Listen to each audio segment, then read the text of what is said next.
RTL. Et c'est parti à partir de maintenant pour 2h30 de direct. Bienvenue aux téléspectateurs d'M6 qui viennent de nous rejoindre sur RTL où nous allons de ce pas prendre des nouvelles de Kevin qui est peut-être en ligne avec nous. Kevin, bonjour.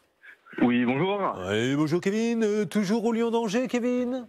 Exactement. Plus que jamais paxé avec sa petite fille de 2 ans. Combien aviez-vous payé sur ce véhicule, pour ce véhicule ?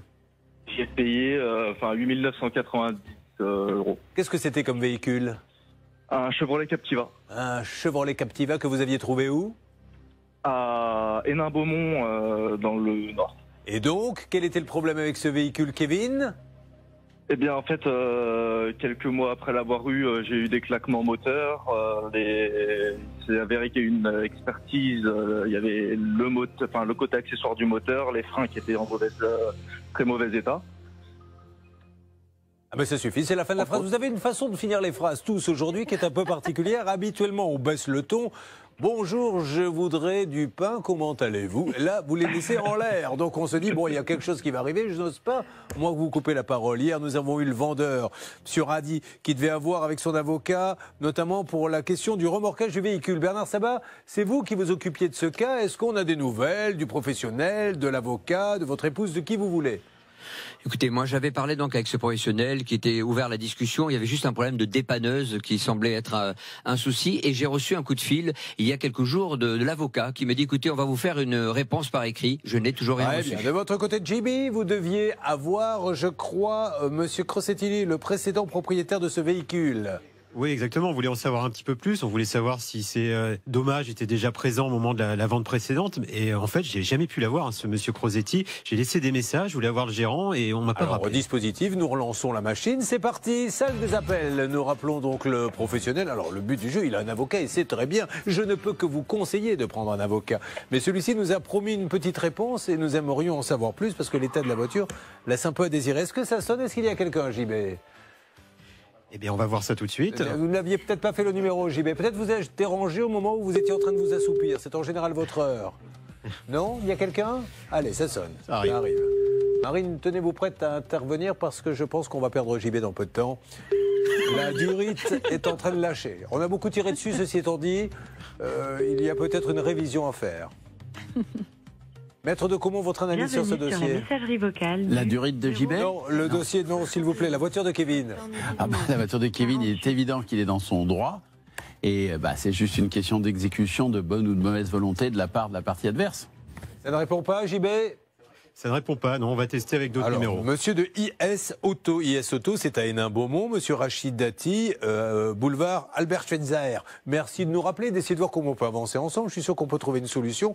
Voir votre avocat peut-il nous appeler pour nous en dire un petit peu plus. Vous essayez tous les deux de lancer les numéros ? Oui. Et vous connaissez le principe, l'alerte à n'importe quel moment pour essayer de faire avancer ce dossier. Blanche a quelque chose à dire là-dessus. Oui, eh bien, on espère que l'avocat va nous rappeler, c'est dans l'intérêt de son client. Je rappelle, Julien, qu'aucune facture n'a été délivrée au moment de l'achat du véhicule et qu'une large partie avait été versée en espèces, ce qui est interdit. On rappelle qu'au-delà de 1 000 €, un professionnel ne peut pas recevoir de paiement en espèces. Mais surtout, mes amis, payer en espèces, vous n'avez aucun intérêt à le faire. Alors ok, il vous dit ça fait moins de TVA ou je ne sais trop quoi. Mais le jour, maître de Caumont, où il y a des ennuis, qu'on veut se faire rembourser la voiture, la partie espèces, elle a disparu. Elle disparaît systématiquement et bien entendu, le vendeur, quand il est de mauvaise foi, vous répond non, moi j'ai touché. Ou alors on arrive à faire écrire au vendeur qu'on lui a donné de l'argent en espèces, mais bien malin celui qui arrive à faire ça, ça n'a aucun intérêt. Non, et je pense que vous allez devoir ramer beaucoup pour obtenir un écrit de sa part. Allez, j'espère vraiment avoir une alerte, JB. Bernard, voilà, Bernard, dites-moi. Je suis avec sa collaboratrice pour l'instant. Super. De la collaboratrice, essayez de passer au collaborateur pour que l'on ait du nouveau. Nous essayons d'avoir IS Auto à Hénin-Beaumont. En attendant que Céline prenne la parole, et cette entreprise qui lui a dit on est certifié, vous allez pouvoir avoir des aides, et elle n'était pas du tout certifiée du coup. Elle a payé, elle n'a pas eu les aides. Partons sur le duplex. Hervé Pouchol va intervenir dans quelques instants. Céline, je crois, est avec nous. Céline, bonjour. Céline, c'est vous, c'est bonjour Céline. Ah bah écoutez, vous savez, moi j'ai 45 prénoms, on va donc attaquer votre cas immédiatement. D'accord. J'étais perturbé parce que sur mon petit écran de contrôle, je le dis aux auditeurs d'RTL, je vois Hervé Pouchol devant une haie et je me dis mais qu'est-ce qui va se passer là-bas. Céline, racontez-moi déjà qu'est-ce que vous faites dans la vie Céline. Alors, je suis assistante ménagère et chargée mission qualité dans une société d'aide à domicile. Très bien, alors ces travaux, quels étaient-ils? Alors en fait, j'ai fait changer 8 fenêtres en PVC Oui.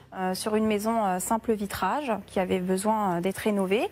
Et donc on a demandé à avoir un devis. Un jeune commercial est venu à la maison. Et comment vous l'avez trouvé cette société? Alors ils avaient un stand dans une galerie marchande d'un supermarché. D'accord. Voilà. Je ne sais pas si on peut citer les noms. Bon, on verra après. Voilà. Donc ils viennent, ils font un devis, le devis vous convient? Oui, j'ai négocié quand même parce que je suis assez Vous négociatrice. avez raison, il faut toujours négocier. Donc vous avez le droit des aides. Oui. Alors, racontez-nous les aides, quel genre d'aide? Alors moi j'ai fait une demande sur EFI, quelenergie.fr. Donc il faut simplement que l'entreprise soit certifiée RGE. Donc ça c'était bon. Ensuite, Du coup, après... le devis était de combien? Alors le devis était de 7 550 € pour Et une les aides? fenêtre. Alors 353 € sur EFI et Ouais. crédit d'impôt de 734 €. Ok, donc vous avez tous les papiers, vous envoyez le dossier, il change les fenêtres, vous payez, je suppose? Oui, alors j'ai versé un acompte, De combien? 3 000 et quelques euros. Ok. Et après, donc le jour du métrage et après la facture totale à la fin des travaux. Bien évidemment, jusque-là, tout va bien. Mais Charlotte, qu'est-ce que l'on dit dans l'émission Capital au moment où l'on s'aperçoit que ça ne va pas? Et là, c'est le drame. Non, seulement voilà. Et seulement voilà. Comment allez-vous découvrir ça? Alors, je l'ai découvert en montant mon dossier sur EFI. Et donc, qu'est-ce qu'ils vous ont dit? Effie? Alors, ils m'ont dit qu'ils ne voyaient pas que l'entreprise était reconnue RGE. Donc, j'ai contacté le commercial. Il m'a dit, écoutez, mon responsable va vous contacter. Donc, ils m'ont recontacté. Ils m'ont dit qu'ils étaient en renouvellement. Ah bah tiens, Voilà. ils l'attendaient, donc il fallait patienter un peu. Voilà, fallait patienter, mais bon, j'ai rappelé plusieurs fois la secrétaire pour savoir où ça en était. À un moment donné, on m'a recontacté, assez agacée d'ailleurs, Ouais. je pense, parce qu'il devait en avoir marre que je les appelle. On m'a dit, vous inquiétez pas, on est en renouvellement, faut pas vous inquiéter. Et puis. Et ça fait depuis combien de temps? Il ne faut pas vous inquiéter. Alors, depuis juin 2019. D'accord, depuis juin 2019, elle ne doit pas s'inquiéter. Alors, vous êtes venu nous demander de l'aide et ma Voilà. réponse sur ce dossier est... Faut pas vous inquiéter. Voilà. On passe au cas suivant. Non, non, on va s'en occuper. On a plein de choses à vous dire. Marine a des choses à vous dire. Blanche de Grandvilliers a des choses à vous dire. Nous allons organiser un duplex avec Hervé Pouchol.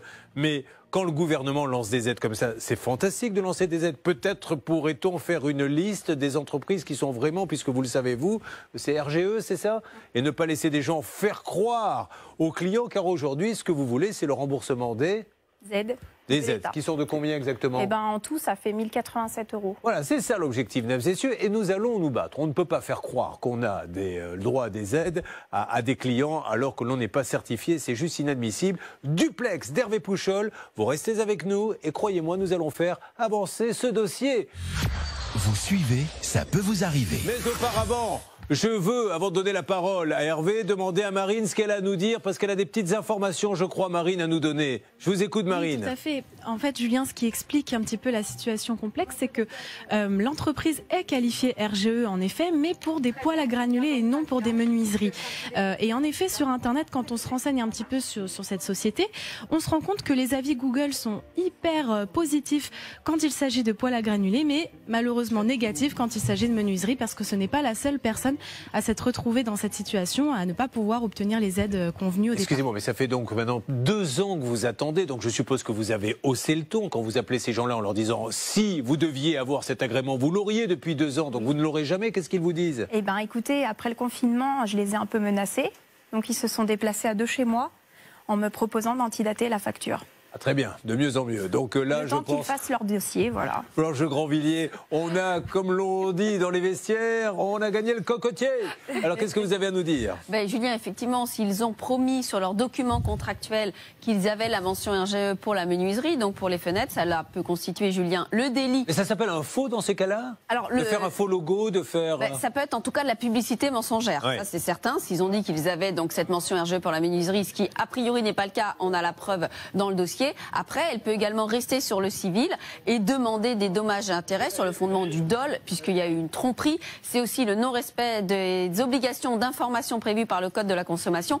Bref, on a une petite palette, Julien, d'actions que l'on peut introduire contre l'entreprise pour obtenir gain de cause. Attention, Hervé Pouchol va intervenir dans quelques instants. Charlotte, un dernier point pour noter les spectateurs d'M6 qui vont assister à ce duplex en direct. Vous parliez tout à l'heure de faire une liste des entreprises qui ont Oui. le label. Julien, elle existe, cette liste. C'est pour pour ça que c'est très important que toutes les personnes qui font ces travaux aillent vérifier avant. Il y a le site faire.fr, FAIRE.fr, qui est un site Alors, gouvernemental. est-ce qu'elle y est, cette société Non, justement, on voit bien qu'elle n'y est pas. Et ensuite, comme il y a plusieurs labels, chaque label a son site et a un annuaire qui recense toutes les entreprises qui sont qualifiées. Là aussi, j'ai vérifié sur le site de Calibat, elle n'y est évidemment pas. Je pense qu'ils ont quand même fait la demande de renouvellement, mais il y a des critères pour avoir ce label, et notamment un critère de compétence. Alors, à voir si c'est ça qui a pêché dans ce dossier. Donc, il y a quelques instants, je suis monté sur mes grands chevaux. On pourrait quand même faire une liste. Eh bien, Charlotte vient de nous expliquer en quelques mots qu'elle existe. J'ai donc dit une énorme conneria. Et je présente mes excuses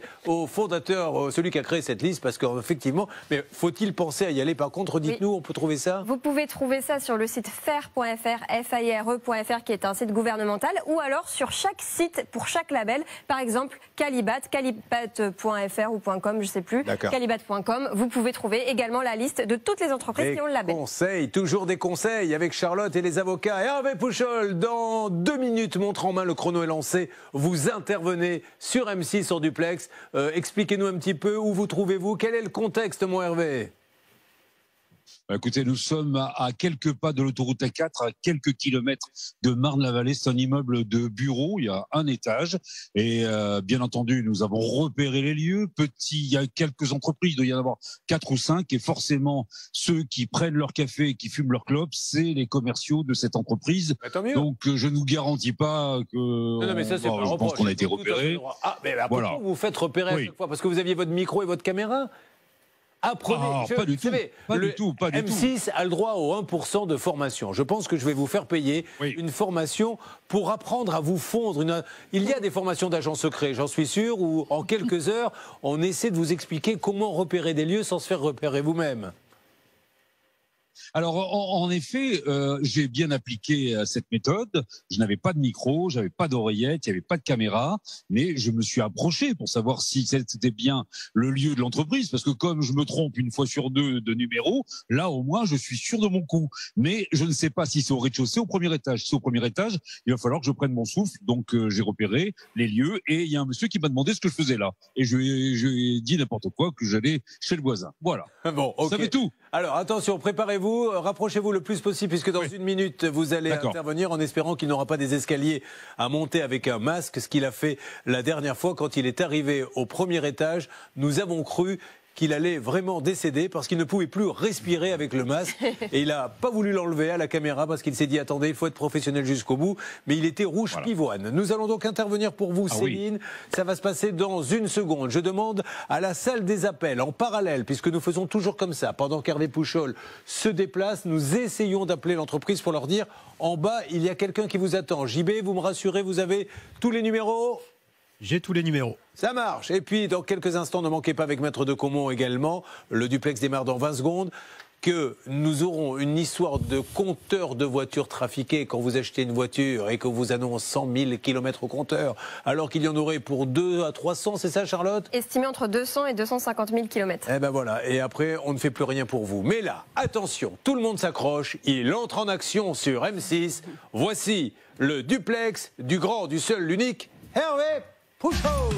Julien Courbet sur RTL. Moment béni de l'émission, il est 10h20. Hervé Pouchol, vous intervenez maintenant en duplex pour notre amie Céline. Pour ceux qui viennent de nous rejoindre, en 2 mots, Charlotte. Céline a fait changer ses fenêtres. Elle est passée par une entreprise qui prétendait avoir le label RGE qui lui donnait droit à un certain nombre d'aides. Malheureusement, visiblement, cette société n'avait pas le label. Et ils l'ont, mais pas pour ce genre de travaux. C'est parti, Hervé, c'est à vous.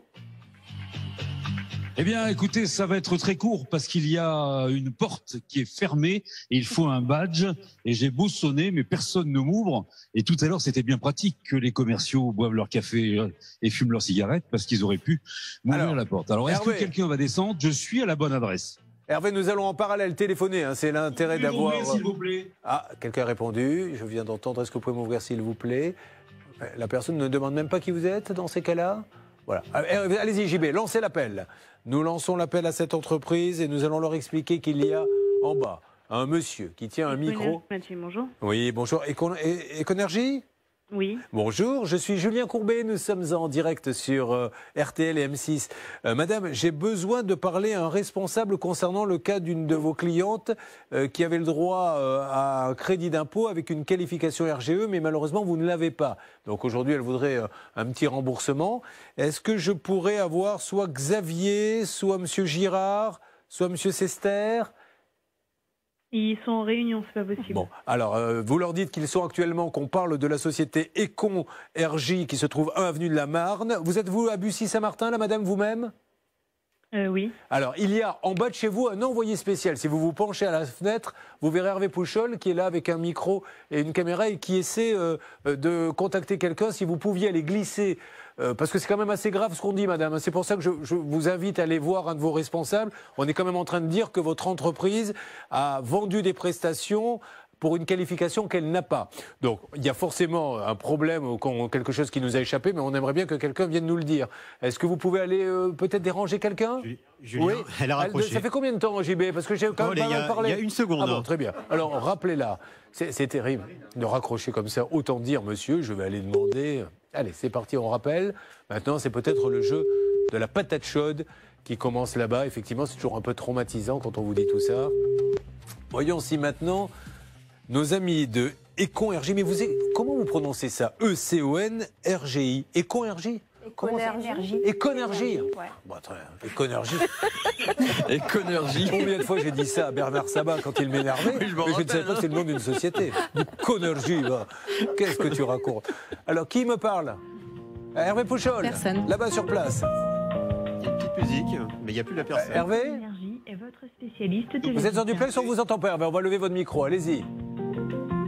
Alors, je suis actuellement à l'accueil, j'ai sonné. Il y a une dame qui est venue et qui est descendue, qui est venue m'ouvrir. Enfin, j'ai cru qu'elle allait m'ouvrir, mais elle est juste restée entre la porte emballée. Ah, là, il y a un monsieur qui arrive. Ah ben voilà. Bonjour monsieur, je suis Hervé Pouchol, nous sommes en direct. Vous êtes monsieur Daguerre ? Monsieur Girard ? Monsieur Girard est avec nous. Ah ben, c'est parfait. Expliquez-lui la s'il est situation. d'accord pour s'exprimer sur l'antenne de RTL et sur M6, parce qu'en fait, nous intervenons pour Céline Doré, qui est passée par votre entreprise. Vous vous souvenez de cette dame ? Pas du tout. Vous lui avez indiqué que vous étiez qualifié RGE. Je vais vous dire, j'ai pas envie pour l'instant de m'exprimer, étant donné que vous me prenez de court. Je connais pas ce dossier, j'ai pas envie de parler de choses que je maîtrise pas. Donc, je vais vous demander simplement de me laisser le temps de me renseigner, de avec voir plaisir. exactement qui c'est, ce que c'est, et après de pouvoir m'entretenir avec vous. D'accord. Alors, ce que je vais faire, ce monsieur a la gentillesse de nous recevoir, c'est déjà pas mal. Je vais lui transmettre tous les éléments du dossier de Céline, et puis on fait un petit point dans quelques minutes. Et ça fait 2 ans qu'elle attend, c'est bien ça à peu près. Bon, eh bien, vous avez tous les dossiers. N'hésitez pas à lui donner le numéro d'un de nos collaborateurs qui pourra bien lui expliquer la situation. Puis on le reprend tout à l'heure. C'est vous qui me faites une petite alerte dès que ce monsieur est prêt à nous parler. D'accord, Hervé ? Ok, ça marche. Merci beaucoup. Merci. Voilà à quoi servent les duplex. Parce que quand on téléphone, si on n'avait fait que téléphoner, cette dame a raccroché, l'histoire s'arrêterait là. C'est pour ça qu'Hervé, tous les matins, se déplace pour pouvoir avoir un interlocuteur. Encore une fois, la justice ne se rend pas sur un plateau de radio ou de télé, mais bien dans un tribunal. Nous essayons de faire en sorte que les gens se parlent. Ce monsieur n'a pas l'air d'être au courant de la situation.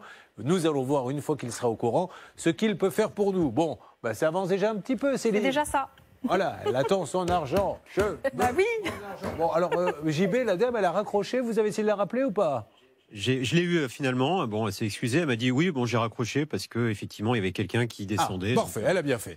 Allez, nous enchaînons, nous. Est-ce que nous allons attaquer sur quel dossier, s'il vous plaît, Charlotte, en ce vendredi en direct ? On va revenir sur le dossier de Francky qui avait acheté une Seat Ibiza. Là aussi, c'est un dossier de compteur trafiqué. On en aura 2 ce matin dans l'émission, puisque là, le compteur affichait 160 000 km et il en avait en fait 370 000. Je crois que JB est en train de l'appeler et qu'on va la voir à l'antenne dans une seconde. Alors, Francky qui est passé sur l'antenne, il faut débloquer sa situation. Lui qui était à Béziers dans l'Hérault. Francky, vous êtes en ligne ? Oui, tout à fait. Alors, Francky qui voulait échanger sa petite voiture contre une voiture familiale. Il s'était trouvé une belle voiture d'occasion. Combien de kilomètres a affiché sur l'annonce ? 160 000 km. Bon, et comment vous vous êtes aperçu en fait qu'elle en avait plus ?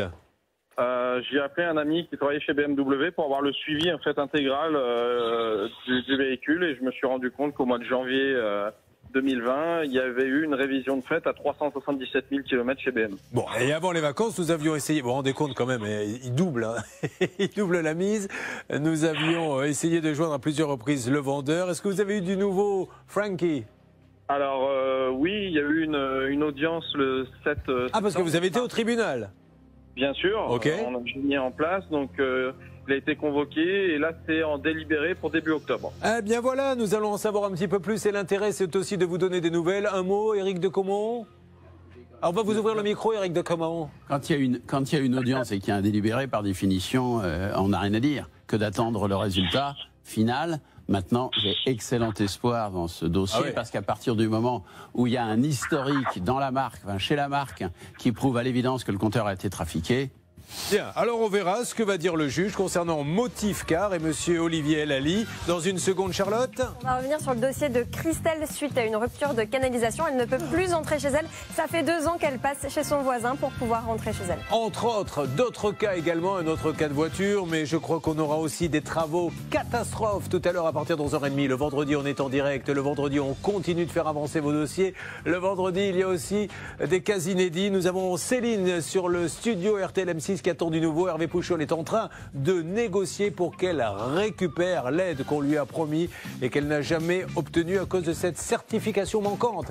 A tout de suite. Bon week-end à tous. Ne bougez pas. Ça peut... Julien Courbet sur RTL. Merci de passer ce vendredi en direct avec nous sur RTL, bien sûr, en simultané si vous le souhaitez, sur M6. Le vendredi, Charlotte est là, mais prend quand même un petit RTT arnaque et donne la patate chaude à JB pour l'arnaque du jour. Mon JB, c'est à vous. Où partons-nous ? Partons à Bellegarde, dans le Loiret, Julien. Donc là-bas, le journal La République du Centre nous informe qu'une voyante de Bellegarde a été condamnée à 6 mois de prison ferme pour abus de confiance. Tout a commencé quand une cliente en détresse sentimentale s'est présentée à elle. Rapidement, les 2 femmes ont sympathisé, au point que la voyante est parvenue à convaincre sa cliente de lui prêter sa carte bancaire. Et la professionnelle ne s'est pas fait prier, elle a retiré 10 000 € à l'insu de sa prétendue amie. Avec cet argent, elle a notamment fabriqué des documents publicitaires et des cartes de visite pour booster son activité. Elle s'est aussi rendue plusieurs fois chez l'esthéticienne. Malgré des promesses, elle n'a ensuite jamais rien restitué, Julien. L'esthéticienne n'a pas boosté son activité. Là, c'était vraiment pour se faire épiler. Si vous avez vous-même été victime d'une arnaque à la voyance, appelez-nous tout de suite au 3210. Au Facebook, la page, ça peut vous arriver. Ça s'appelle de l'abus de confiance. Oui, Julien, et c'est susceptible d'une peine de prison qui peut aller jusqu'à 3 ans. Alors là, il y a 6 mois de prison ferme parce que visiblement, dans le dossier, il n'y avait pas grand-chose dans le dossier pénal. Mais en revanche, le procureur a dit qu'il y avait déjà eu des plaintes contre cette dame. Donc peut-être aussi a-t-elle été interdite de gérer, ce qui permettrait de stopper son activité et de l'empêcher de faire de nouvelles victimes, Julien. Ces histoires de charlatans, mon préféré, c'est la réplique dans le film Les Ripoux, où il y a, vous savez, une sorte de voyant dedans qui propose à quelqu'un: pour 1 000 €, je peux t'avoir une super protection. L'autre lui dit, j'ai que 500 €. Je peux t'avoir une demi-protection. Ça, c'est extraordinaire. Allez, nous allons revenir sur un énorme cas que nous avons traité hier. Et alors, je suis sûr qu'il vous a passionné. Il y a peut-être du nouveau. C'est l'histoire des canalisations. Est-ce que Christelle est en ligne avec moi? Christelle? Oui, bonjour Julien. Bonjour Christelle. Christelle était dans le studio RTL M6 hier et elle nous a expliqué que suite à l'explosion d'une canalisation qui appartient bien sûr à la mairie communauté de communes, eh bien, elle ne peut plus rentrer chez elle. D'ailleurs, Yasmine, qui est peut-être aussi en ligne avec nous, notre envoyé spécial RTL M6, vous étiez allé sur place et vous aviez été sidéré par ce que vous aviez vu sur place, Yasmine. Exactement, Julien. Alors, vous l'avez dit, effectivement, l'entrée est complètement condamnée. Donc, évidemment, elle ne peut pas se garer devant. Elle ne peut pas non plus recevoir son courrier. Donc, elle a affiché, en fait, son nom sur la boîte aux lettres du voisin. De sorte qu'en fait, elle reçoit tout son courrier dans la boîte aux lettres du voisin et elle utilise aussi son entrée pour accéder à sa propre maison. Ils ont créé une entrée, Yasmine, hein, d'ailleurs. Le voisin est tellement sympa qu'il a accepté qu'on fasse une sorte de trou, je ne sais trop quoi, pour qu'elle puisse passer par chez lui. Voilà, ils ont créé une entrée qui est totalement, qui n'existait pas en fait. Donc elle passe par la porte du voisin, elle traverse une cour et puis là, ils ont en fait creusé dans un mur, le mur mitoyen entre leurs 2 maisons. Ils ont installé une porte provisoire et là, elle peut enfin accéder à sa maison. Et alors, moi, pour le coup, j'y étais hier et on voit l'envers du décor. Et effectivement, il y a des fissures énorme un petit peu partout autour de l'entrée et j'ai pu en fait passer complètement ma main dans cette fissure, donc ça vous donne un petit peu un ordre d'idée et donc l'entrée et le porche tient entièrement grâce à des épées, mais effectivement on peut, et d'ailleurs c'est marqué sur l'arrêt municipal qui est affiché devant, on peut se poser la question d'un risque d'effondrement de la porte. Alors, et des murs mitoyens. Merci Yasmine. On s'est aperçu que c'était une bataille d'assurance puisque la mairie a fait ce qu'il fallait. Elle a contacté son assurance en disant « Vous devez absolument m'aider à indemniser cette dame. Seulement, le devis est énorme, hein, puisqu'il est, je crois, Christelle, de 200 000 €, quelque chose comme ça. Oui, c'est bien ça. Oui, voilà, donc vous avez l'assurance de la mairie Groupama qui rejette plus ou moins la faute sur l'assurance de Christelle qui a été elle-même contactée, qui est Allianz. On a hier appelé les assurances. Est-ce qu'il y a eu du nouveau, Christelle? On a demandé aux assurances de se parler, d'arrêter de, entre guillemets, vous laisser là au milieu de la partie de ping-pong. Oui, alors effectivement, grâce à vous, je vous en remercie, notre inspecteur indemnisation Allianz nous a rappelé. Contrairement à mes 4 mails envoyés depuis le 25 juin où je n'avais aucune réponse. Donc merci encore à vous. Bon, simplement, il nous a dit qu'il nous rappellerait, il nous a promis qu'il nous rappellerait avant ce soir pour nous donner des informations. Chose qu'il n'a pas pu faire hier. Hier, il n'avait pas d'informations à vous donner. Ça fait je ne sais combien de mois que vous vous battez sur ce dossier. Il y a un expert qui est venu, Blanche Grandvilliers, qui a dit c'est de la faute à la mairie. Il n'y a pas... Donc forcément à l'assurance de la mairie. Oui, la mairie ne conteste pas, mais effectivement le problème c'est visiblement le montant très élevé des dégâts et l'assurance ne veut pas prendre en charge. Alors il risque d'avoir un arrêté de péril, Julien, si ça continue. Et là c'est le maire qui va être obligé de le prendre. Bon, alors, vous vouliez rajouter quelque chose, Christelle?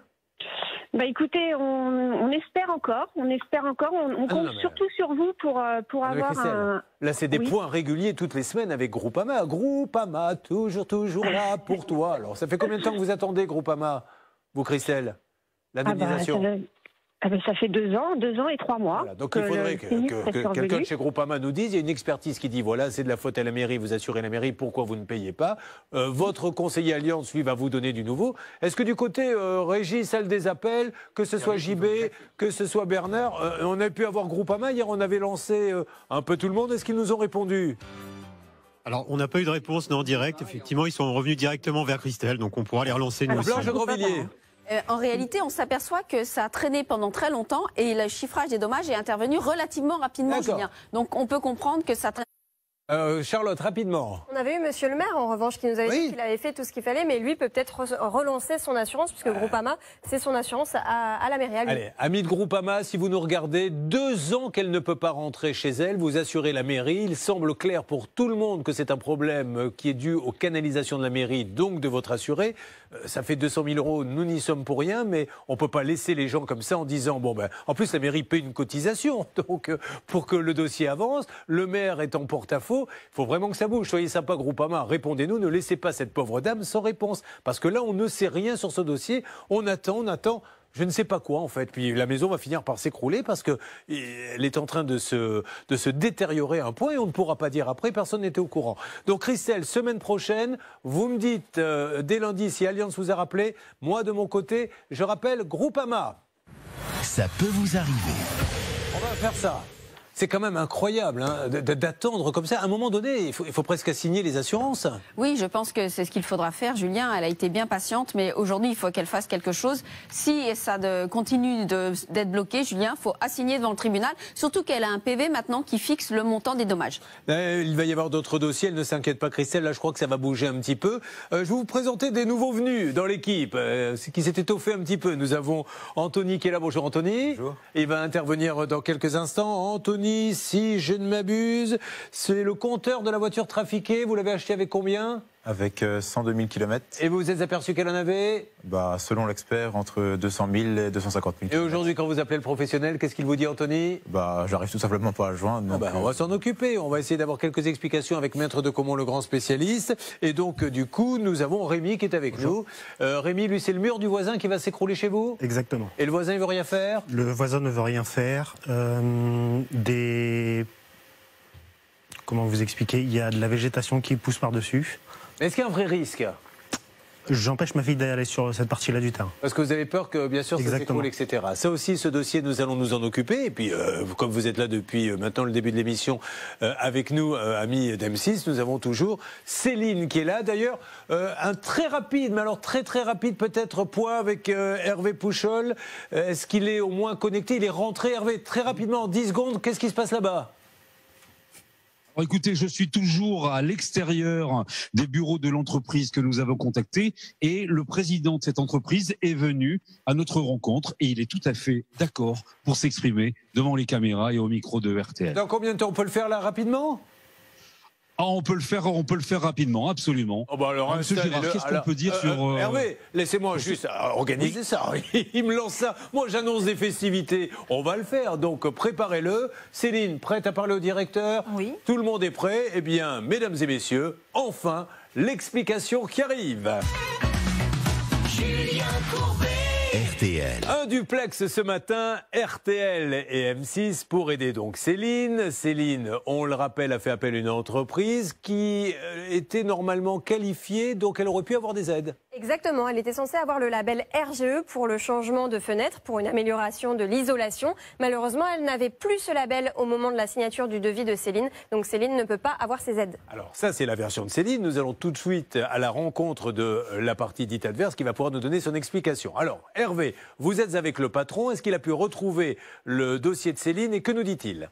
Et merci à lui d'être en direct. Alors écoutez, je suis avec lui et donc il accepte justement de s'exprimer devant les caméras d'M6 et le micro d'RTL. Concernant ce dossier, Monsieur Girard, qu'est-ce qu'on peut dire concernant Céline Barré et par rapport à par rapport au RGE que vous lui aviez promis pour qu'elle puisse récupérer ses crédits d'impôt?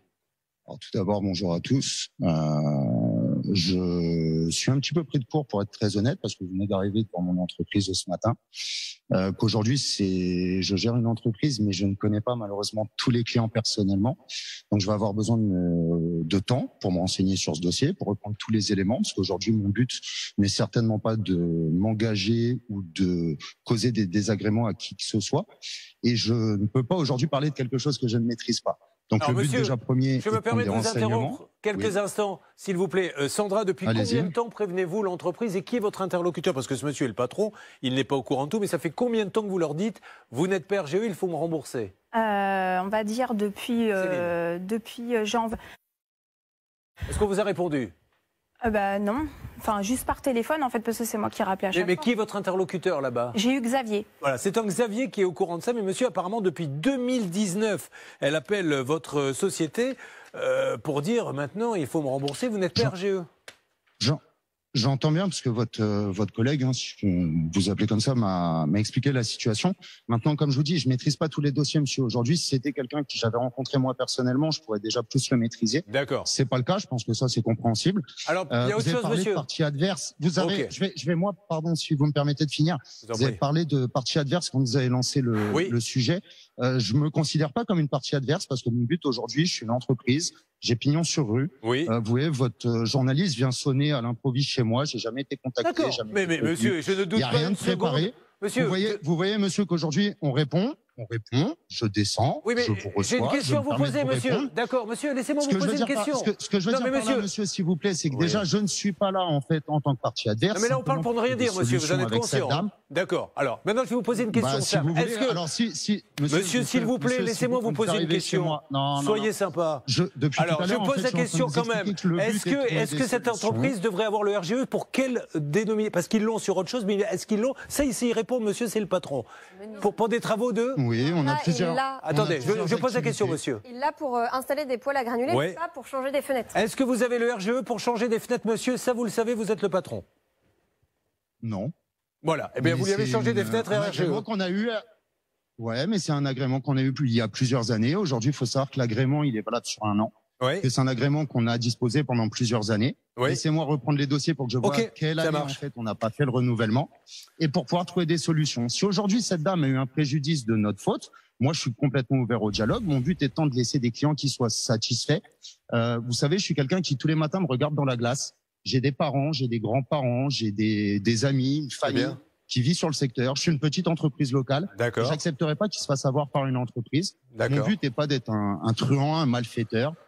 Et que personne ne se sente lésé. Allez, ça marche. Vous comprenez aussi que je peux pas, moi m'engager sur des choses. Monsieur, malheureusement, je suis un petit peu pris par le temps. Vous allez vous occuper du dossier. Je voulais juste vous dire, monsieur, que c'est peut-être traumatisant, mais si aujourd'hui, on est venu avec un micro, une caméra et vous nous parlez, c'est super. Et je vous dis bravo, c'est parce que depuis 2 ans, elle appelle votre entreprise, il ne se passe rien. Donc au bout d'un moment, ne sachant plus quoi faire, elle a fait ça. Mais monsieur, j'apprécie 1000 fois que vous descendiez et que vous... Non, dans une seconde, monsieur, je dois marquer une pause. J'apprécie, restez en ligne, hein. J'apprécie 1000 fois que vous veniez et que vous nous parliez. Juste, il arrive un moment donné où elle ne sait pas pas qui est le patron.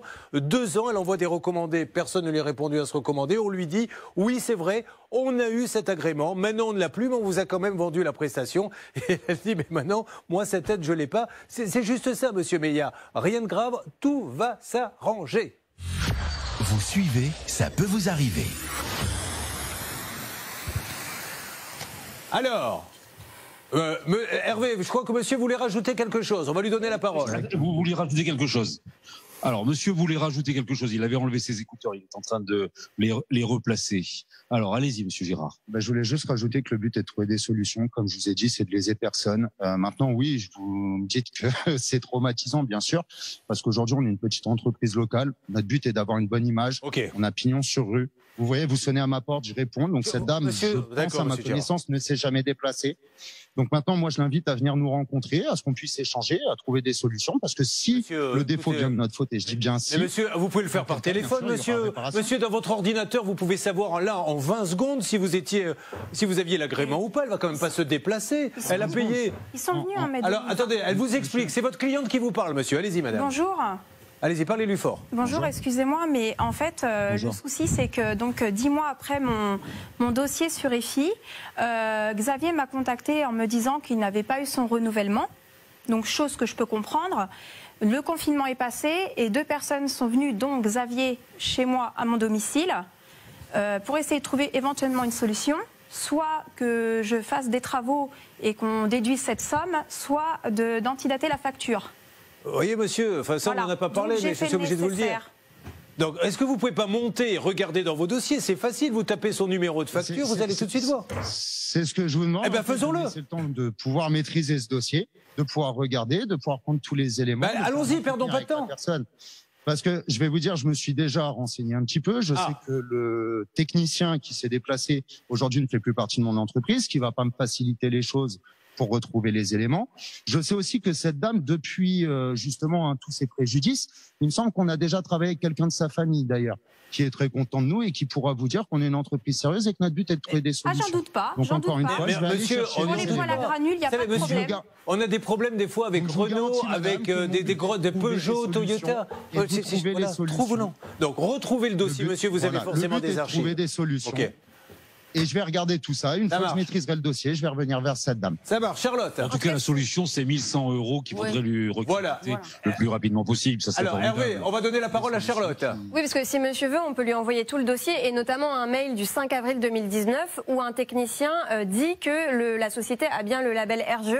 Pourtant, Calibat a confirmé par mail que la société ne l'avait plus depuis le 17 novembre 2018. Bon, il faut qu'il regarde, monsieur. Vous m'avez dit... Alors, redonnez les dates. C'est des dates qui sont quand même très proches. Vous m'accorderez, en plus, vous l'avez dit, et ça, j'en suis désolé, mais qu'il y a eu un confinement, un Covid, qui fait que très honnêtement... c'était avant le Covid. C'était avant le Covid, monsieur. Depuis. D'accord, enfin, depuis. Que vous avez eu avec Xavier, etc. Vous comprendrez que du coup... Non, mais ça, que madame soit pas contente et que ça traîne, je veux bien l'entendre. Maintenant, comprenez que moi, j'ai besoin d'avoir beaucoup de choses aujourd'hui pour reprendre ce dossier, pour avoir les éléments en main. Vous pouvez nous parler quand, monsieur? À votre cliente. Quand est-ce que vous pouvez lui donner une réponse?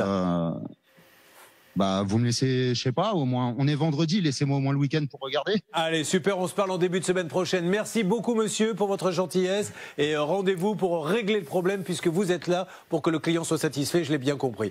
Merci Hervé, vous donnez tous les documents, on peut envoyer tout le dossier si monsieur nous donne une adresse mail à ce monsieur pour qu'il puisse avancer positivement. Merci beaucoup Hervé. Voilà, donc ce monsieur n'était pas forcément au courant de tout ce qui se passait non plus, son employé est parti, mais c'est vrai que l'un d'entre eux vous avait demandé d'antidater. Ouais. Alors là, si elle l'avait fait, attention, parce que là, c'est un conseil qu'on va vous donner. Vous vous dites, si j'antidate pas, je vais perdre mes sous, donc on peut le faire, mais du coup, on se retrouve soi-même... oui, on se retrouve soi-même à faire un faux. Et puis, j'ajoute, Julien, qu'il y a quand même l'administration fiscale qui est derrière tout ça, puisqu'il y a des primes fiscales, et c'est notamment...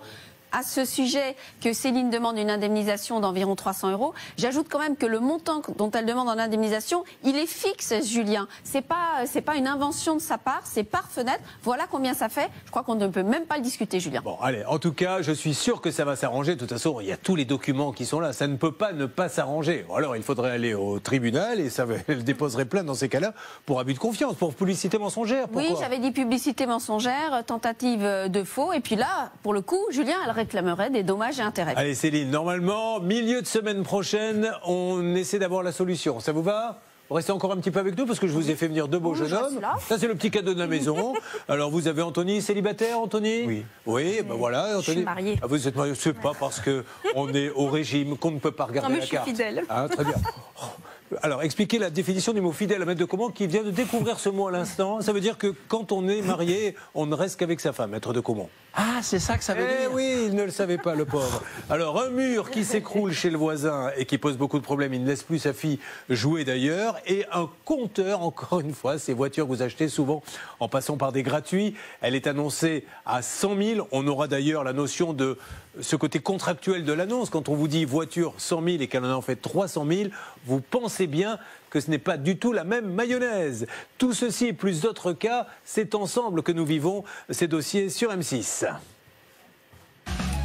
Julien Courbet sur RTL. RTL, 11h moins 10. Dans le cas donc de Céline, pour ceux qui viennent de nous rejoindre, le patron a annoncé qu'il allait jeter un coup d'œil au dossier. Céline aura sa réponse mardi. On est plutôt très confiant pour cette histoire de qualification que n'avait pas l'entreprise quand elle lui a fait les travaux chez elle. Maintenant, c'est Frédéric qui devrait intervenir en direct sur nos antennes. Frédéric, bonjour. Bonjour. Comment va-t-il, Frédéric? Il se trouve du côté de Tarbes, c'est ça, Frédéric? Tout à fait, oui, c'est ça. Je suis certain que vous êtes un supporter du club de rugby là-bas. Est-ce que je me trompe? Oui, je ne regarde pas trop le rugby, j'avoue. Ok, j'ai tenté ça au hasard, j'avais une chance sur deux. Des fois ça marche et là les gens se disent se courber, quel psychologue, mais malheureusement il y a des fois où l'on se ramasse. Il ne nous a pas appelé pour ça. Il y a un envoyé spécial également RTL M6 là-bas, car nous allons parler d'un berlingot. Et le berlingot, il s'agit, maître de commande, d'une voiture. Oui. Car le 24 mars 2001, vous avez voulu vous payer un berlingot. Que faites-vous dans la vie? Vous ne m'avez pas dit, Frédéric. Je suis électricien et frigoriste. Alors, il vous fallait un petit berlingot. Quel allait en être l'usage? J'ai déménagé en fait dans les Hautes-Pyrénées. C'était pour faire du tout-terrain un peu. Donc c'est un véhicule transformé tout-terrain. Très bien. Et vous avez trouvé ce véhicule où ça? Alors du côté de Nîmes, sur le Bon Coin, j'ai cherché, j'ai trouvé ça sur le Bon Coin. Attendez, vous êtes il est à Tarbes, il a trouvé où exactement la voiture? À Nîmes. À Nîmes, donc ça fait quand même une petite trotte pour aller la chercher. Alors dites-moi pourquoi vous vous êtes dit, je vais aller jusqu'à Nîmes chercher cette voiture-là, parce que vous n'en trouviez pas ailleurs ou elle était bien moins chère? Non, c'était une voiture un peu particulière en fait, qui a été transformée par un préparateur automobile, et du coup il n'y en a pas beaucoup en France, quoi. Bon, c'est donc un professionnel qui lui vend, et ça, c'est la première bonne nouvelle, maître de Caumont. La deuxième étant votre présence sur ce dossier, vous qui êtes le grand spécialiste en France des problèmes de voiture. Donc, vous allez la chercher, vous la payez, je crois, la modique somme de 6 490 €. Tout à fait, c'est ça, oui. Et vous repartez avec. Exactement. Ouais. Elle marche plutôt pas mal. Même avec. À quel moment allez-vous découvrir le poteau rose? Et ben en fait, c'est déjà en rentrant, je me suis rendu compte que la vitesse GPS était un tout petit peu au-dessus de la vitesse qu'affichait le compteur. Et après, en regardant un petit peu de plus près les pneus, j'ai trouvé qu'ils étaient un peu trop près de l'amortisseur. Et donc j'ai fait faire un contrôle technique à mes frais. Et du coup, on s'est rendu compte que les pneus n'étaient pas bons. D'accord. Mais là, on n'en est toujours pas au kilométrage. Adapté au véhicule. Pardon, c'est pas ce dossier-là, autant pour moi. Je pensais qu'il y avait un problème de kilométrage. Donc, alors, ok, du coup, qu'est-ce que vous décidez? Qu'est-ce qu'on découvre, maître de Caumont? Faites-nous une petite synthèse de ce qui ne va pas sur cette voiture. Il y a deux problèmes, Julien. Un problème, je dirais, conséquent, c'est le fait que les pneus ne sont pas du modèle adapté au véhicule. Et attention, c'est pas seulement la dimension, c'est aussi l'indice de charge. Alors, vous savez peut-être que sur des pneus, il y a effectivement des questions de dimension, de vitesse autorisée maximale et d'indice de charge, c'est-à-dire de poids que peut supporter ce pneu. Ce que vous me dites, c'est que non seulement il risque un PV, mais ça c'est moindre mal, mais il n'a pas le droit de rouler parce que c'est dangereux. Vous avez parfaitement raison, Julien. Le véhicule n'est pas conforme à son homologation, donc c'est effectivement une cause de verbalisation, mais effectivement, il est dangereux dans cette configuration-là. Est-ce que le professionnel va pouvoir, on va l'appeler là dans quelques instants, nous rétorquer? Mais il a bien vu que ce n'était pas les bons pneus, je lui ai vendu tel quel. Alors, Il y a la notion de vis caché, vous avez raison Julien, c'est visible de l'extérieur. Maintenant, on ne peut pas demander à un particulier, et je vous rappelle c'est un professionnel qui vend et qui était censé savoir tout ce qui équipait le véhicule, y compris et notamment que les pneus n'étaient pas de la bonne dimension. Donc on peut lui demander de vérifier l'indice de charge d'un pneu que la plupart des particuliers ne connaissent même pas. Et il ne peut pas rouler avec puisqu'il n'a pas le droit de rouler avec et parce que c'est dangereux. Un petit mot de Marine depuis la salle des appels. Marine. Oui, Julien, juste pour dire que tout à l'heure, vous n'aviez pas tout à fait tort en parlant de problème de kilométrage, puisque c'est justement la taille de ces pneus qui a provoqué un problème dans le nombre de kilomètres. Donc, le contrôle technique a reconnu qu'il y avait une erreur sur le nombre de kilomètres. Bon, on est évidemment loin des 100 000 de trop, mais ça a joué quand même sur le dossier. Bon, merci beaucoup. Vous voyez que Charlotte a essayé de me moucher, mais je vois maintenant où sont mes vrais amis, Marine. Et inutile de vous dire que je prévois pour vous une ascension dans cette équipe fulgurante. D'ailleurs, si la place qui est à ma droite dans le studio RTL vous convient, vous pouvez déjà vous habituer à y être. Bon, alors, nous allons appeler ce professionnel. Qu'est-ce qu'il vous dit aujourd'hui, Frédéric, quand vous le rappelez en lui disant « Monsieur, vous m'avez vendu une voiture avec des pneus qui ne sont pas adaptés, je n'ai pas le droit de rouler, c'est même dangereux ». Alors moi, en fait, au début, j'ai essayé d'être conciliant avec lui. Donc, j'ai appelé le contrôle technique qui avait fait l'erreur, qui n'avait pas vu les mauvaises tailles de pneus. Et j'avais proposé de partager en 3 donc, le remplacement des pneus. Et il n'a jamais répondu. Et puis, depuis, il ne répond plus du tout à mes appels. Bon, le professionnel, donc, ne répond plus du tout. Un mot de Blanche Grandvilliers ? Oui, on peut quand même citer les 3 mots du contrôle technique qui nous dit pour les pneus, pneumatique gravement endommagé, entaillé, montage inadapté avant gauche. Donc, quand on vous dit que c'est dangereux, il a tout à fait raison, Frédéric. Ce qui me tue dans ce dossier, c'est que c'est quand même un professionnel, maître de Comont, qui vend et qui aujourd'hui devrait dire « Ouf, il n'y a pas eu d'accident, je m'en sors bien ». Parce que ça aurait pu être du pénal et non, au contraire, il fait la sourde oreille. Charlotte. Il y a quand même un contrôle technique juste avant la vente qui ne révèle pas ce problème-là. Et visiblement, c'est ce que dit le vendeur aujourd'hui, parce qu'ils auraient pu trouver un accord tout bête et hyper sympa de la part de Frédéric de payer un tiers chacun. Et le garage vendeur dit bah non, c'est au contrôle technique de payer parce qu'il n'avait rien vu et c'est pas mon problème. J'ai que 30 secondes, s'il vous plaît, maître de Comont. Là, avant une pause, il a le droit de dire bah moi j'ai mis des pneus qui n'étaient pas bons, mais comme le contrôle technique ne les a pas vus, c'est pas ma responsabilité. Bien sûr que non, puisque c'est pas parce que le contrôle technique éventuellement ne voit pas quelque chose que ça dédouane le professionnel de sa responsabilité professionnelle. Vous me préparez l'appel s'il vous plaît, ça va être chaud cette histoire entre le contrôle technique et le garage. Vont arriver des cas inédits ensuite sur l'antenne d'RTL et d'M6. Tout le monde est au taquet en ce vendredi au direct, mais là c'est l'appel. Voyons ce que va nous dire le professionnel. Vous patientez quelques instants et on vous dit tout ça. A tout de suite, bon week-end à tous. Ne bougez pas.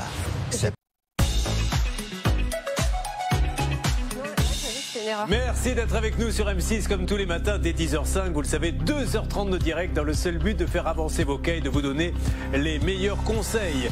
Vous êtes avec nous depuis quelques instants. Alors vous savez que nous parlons de ce monsieur qui a acheté une voiture à un professionnel. Les pneus ne sont pas les bons. Donc c'est dangereux, il risque d'avoir un PV. En ce moment, la salle des appels que vous allez peut-être voir va se préparer à téléphoner. Bernard Sabat essaie d'avoir le contrôle technique. Il y a quand même un contrôle technique qui a dit que les pneus étaient bons, Charlotte. Effectivement. Et le deuxième, une fois qu'il l'avait acheté, qui a dit c'est une catastrophe. C'est une catastrophe, il y en a pour 830 € pour changer les 4. Ma question avant de lancer l'appel, est-ce que le contrôle technique qui laisse passer des pneus dans cet état, maître de Comont, peut-il être attaqué en justice dans ces cas-là? Évidemment. Évidemment, Julien, puisque c'est effectivement un défaut grave nécessitant une contre-visite. Donc le véhicule n'est pas autorisé à circuler dans ces conditions-là parce qu'il est considéré comme dangereux. Quelque chose me dit que votre corps est là mais votre tête est ailleurs, mais je saurai où elle se trouve dans quelques instants. L'appel est imminent, mais auparavant, faisons le tour, comme nous le faisons chaque jour, de nos envoyés spéciaux pour le bouquet final qui aura lieu entre 11h30 et 12h30. Nous aurons notamment, je crois, l'histoire du mur qui se trouve là-bas. Je crois que c'est Charlène qui est avec nous. Charlène qui est avec, je crois, votre épouse, votre compagne. Ma compagne. Charlène, prête à intervenir tout à l'heure aussi pour cette histoire de mur? Oui, je suis donc dans la maison de Rémi avec sa compagne. Vous allez voir, vous allez être impressionné par toute cette végétation. Je crois que je n'ai jamais vu autant de végétation sur un mur. Bon, très bien. Et il y a toujours ce problème de dangerosité. C'est pour ça que ce monsieur est là, parce que sa fille ne la laisse même plus aller jouer près de ce mur qui peut s'écrouler à n'importe quel moment. Et puis nous avons un autre cas où se trouve Alexandre, de la malfaçon pour plus de 200 000 euros. Alexandre, vous nous montrerez l'étendue des dégâts dans quelques instants en direct. Exactement, des problèmes de pompe à chaleur, de porte de garage, je vous montre tout dans quelques minutes. Il y en a vraiment pour... Il y a aussi de la pompe à chaleur, c'est la maison qui est derrière vous, hein, c'est ça qui ne va pas bien? Exactement, elle est juste là. Eh ben voilà, donc tout ceci en duplex, en direct avec vous tous. Et puis je vous rappelle que Dieu merci pour Céline qui est là, qui est un peu rassurée. On devrait obtenir une réponse en début de semaine. Ça n'a pas été facile avec le directeur, hein, qui semblait se dire vous ne pouvez pas entendre, je ne suis pas au courant, c'est le directeur, ça fait 2 ans que vous attendez, quoi. Ah, c'est ça. Bon, mais normalement, tout devrait bien se passer. Maître de Caumont, nous allons lancer l'appel. Et je vais avoir besoin de vous. C'est à l'avocat pénaliste, puisque vous faites du pénal également dans le cadre de la voiture que je m'adresse. Nous allons appeler un contrôle technique. Nous allons appeler un professionnel. Ils n'aiment pas parler avec moi, ces gens-là. Donc, je veux que vous preniez la parole et en tribun que vous êtes, que vous expliquiez à ce monsieur, qu'est-ce que vous souhaitez d'ailleurs, très exactement? Qu'est-ce qu'il veut? Il veut le remboursement maintenant, quoi, des pneus? Bah oui, le remboursement de la facture de pneus. Il en veut 4, si possible. Tant qu'à faire, avoir tous les pneus conformes. Eh ben voilà, eh ben ça se passe tout de suite, mesdames et messieurs. Vous avez choisi M6 ce matin comme les autres matins.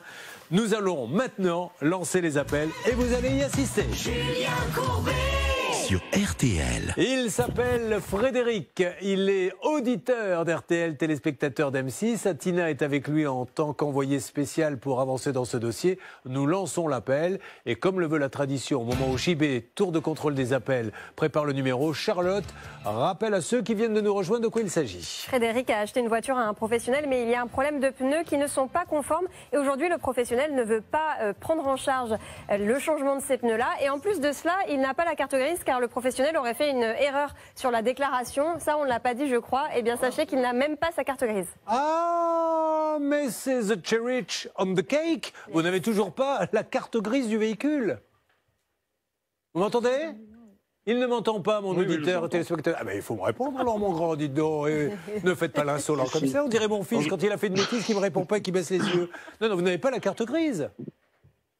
Non, j'ai pas la carte grise et j'arrive pas à la faire en fait auprès de l'État, quoi. Excusez-moi, mais là, mais à culpa. C'est-à-dire que j'ai presque envie de vous dire que le problème des pneus est secondaire par rapport à ça. On est parfaitement d'accord, Julien. Il est secondaire parce qu'effectivement, il est grave, il est dangereux et il empêche le véhicule de circuler dans les règles.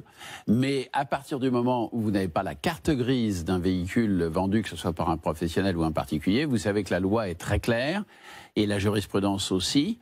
Pour une voiture, la carte grise est un élément substantiel de la vente. C'est-à-dire qu'il faut la voiture et la carte grise ou la vente est nulle. C'est parti, JB, il claque dans les mains maintenant. Regardez, rock'n'roll. JB, est-ce qu'on peut, s'il vous plaît, appeler le professionnel? Je vois que ça sonne, je donne la parole à Marine. Allô? Dans une seconde. Oui, allô, je suis chez Zen Auto. Oui. Oui, vous êtes Monsieur Roudani? Non. Ah, alors, monsieur, je me présente. Je suis Julien Courbet. Nous sommes au moment où je vous parle en direct sur RTL M6 concernant la vente d'une voiture qui a été faite à un auditeur téléspectateur. Le problème, c'est qu'il n'y a toujours pas la carte grise. Et en plus, on lui a vendu avec 4 pneus qui n'ont pas à être sur cette voiture.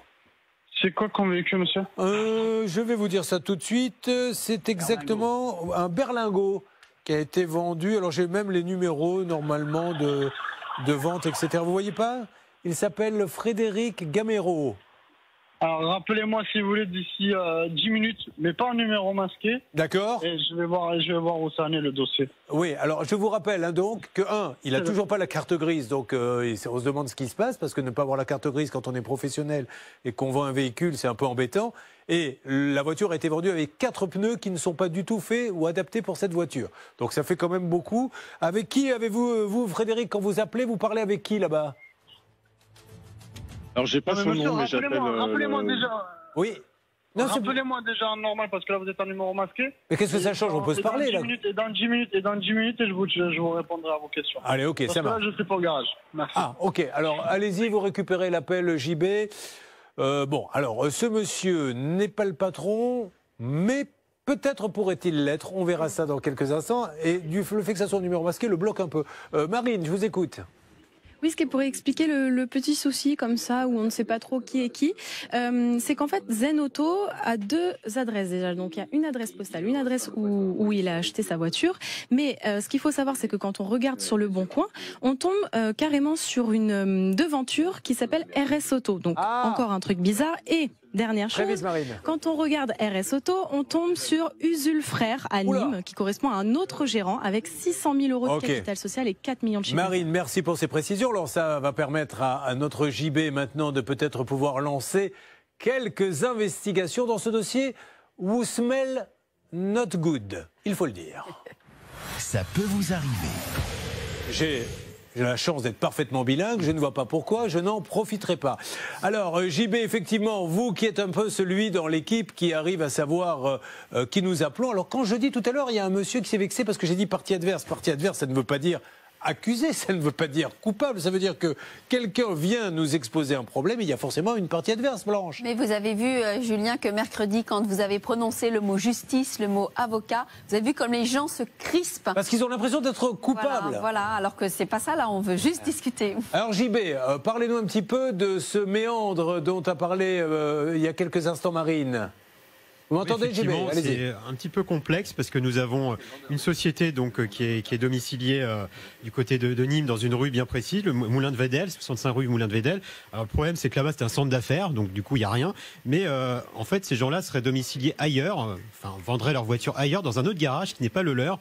Et on a une autre adresse avec un autre gérant. Donc ça, c'est un peu problématique. D'accord. Alors ça, je pose très vite la question à Maître de Caumont, Master de Caumont. Donc je peux vous passer une annonce avec Courbet Automobile, mais en fait, elle sera vendue par Méritant Automobile et finalement réceptionnée par Machin Automobile. Et vous pouvez vous arranger, notamment si vous n'avez pas pignon sur rue, avec un garage ami pour faire essayer chez le garage ami en question les véhicules, les présenter à la clientèle. Mais c'est vous qui vendez, c'est pas l'autre garage. Il n'est pas question qu'il y ait de mélange là-dessus. Un jour, Maître de Caumont, où j'aurai du temps, je repasserai le début de votre intervention, car on se serait cru, et tout le monde peut en témoigner ici, au bar de la Poste.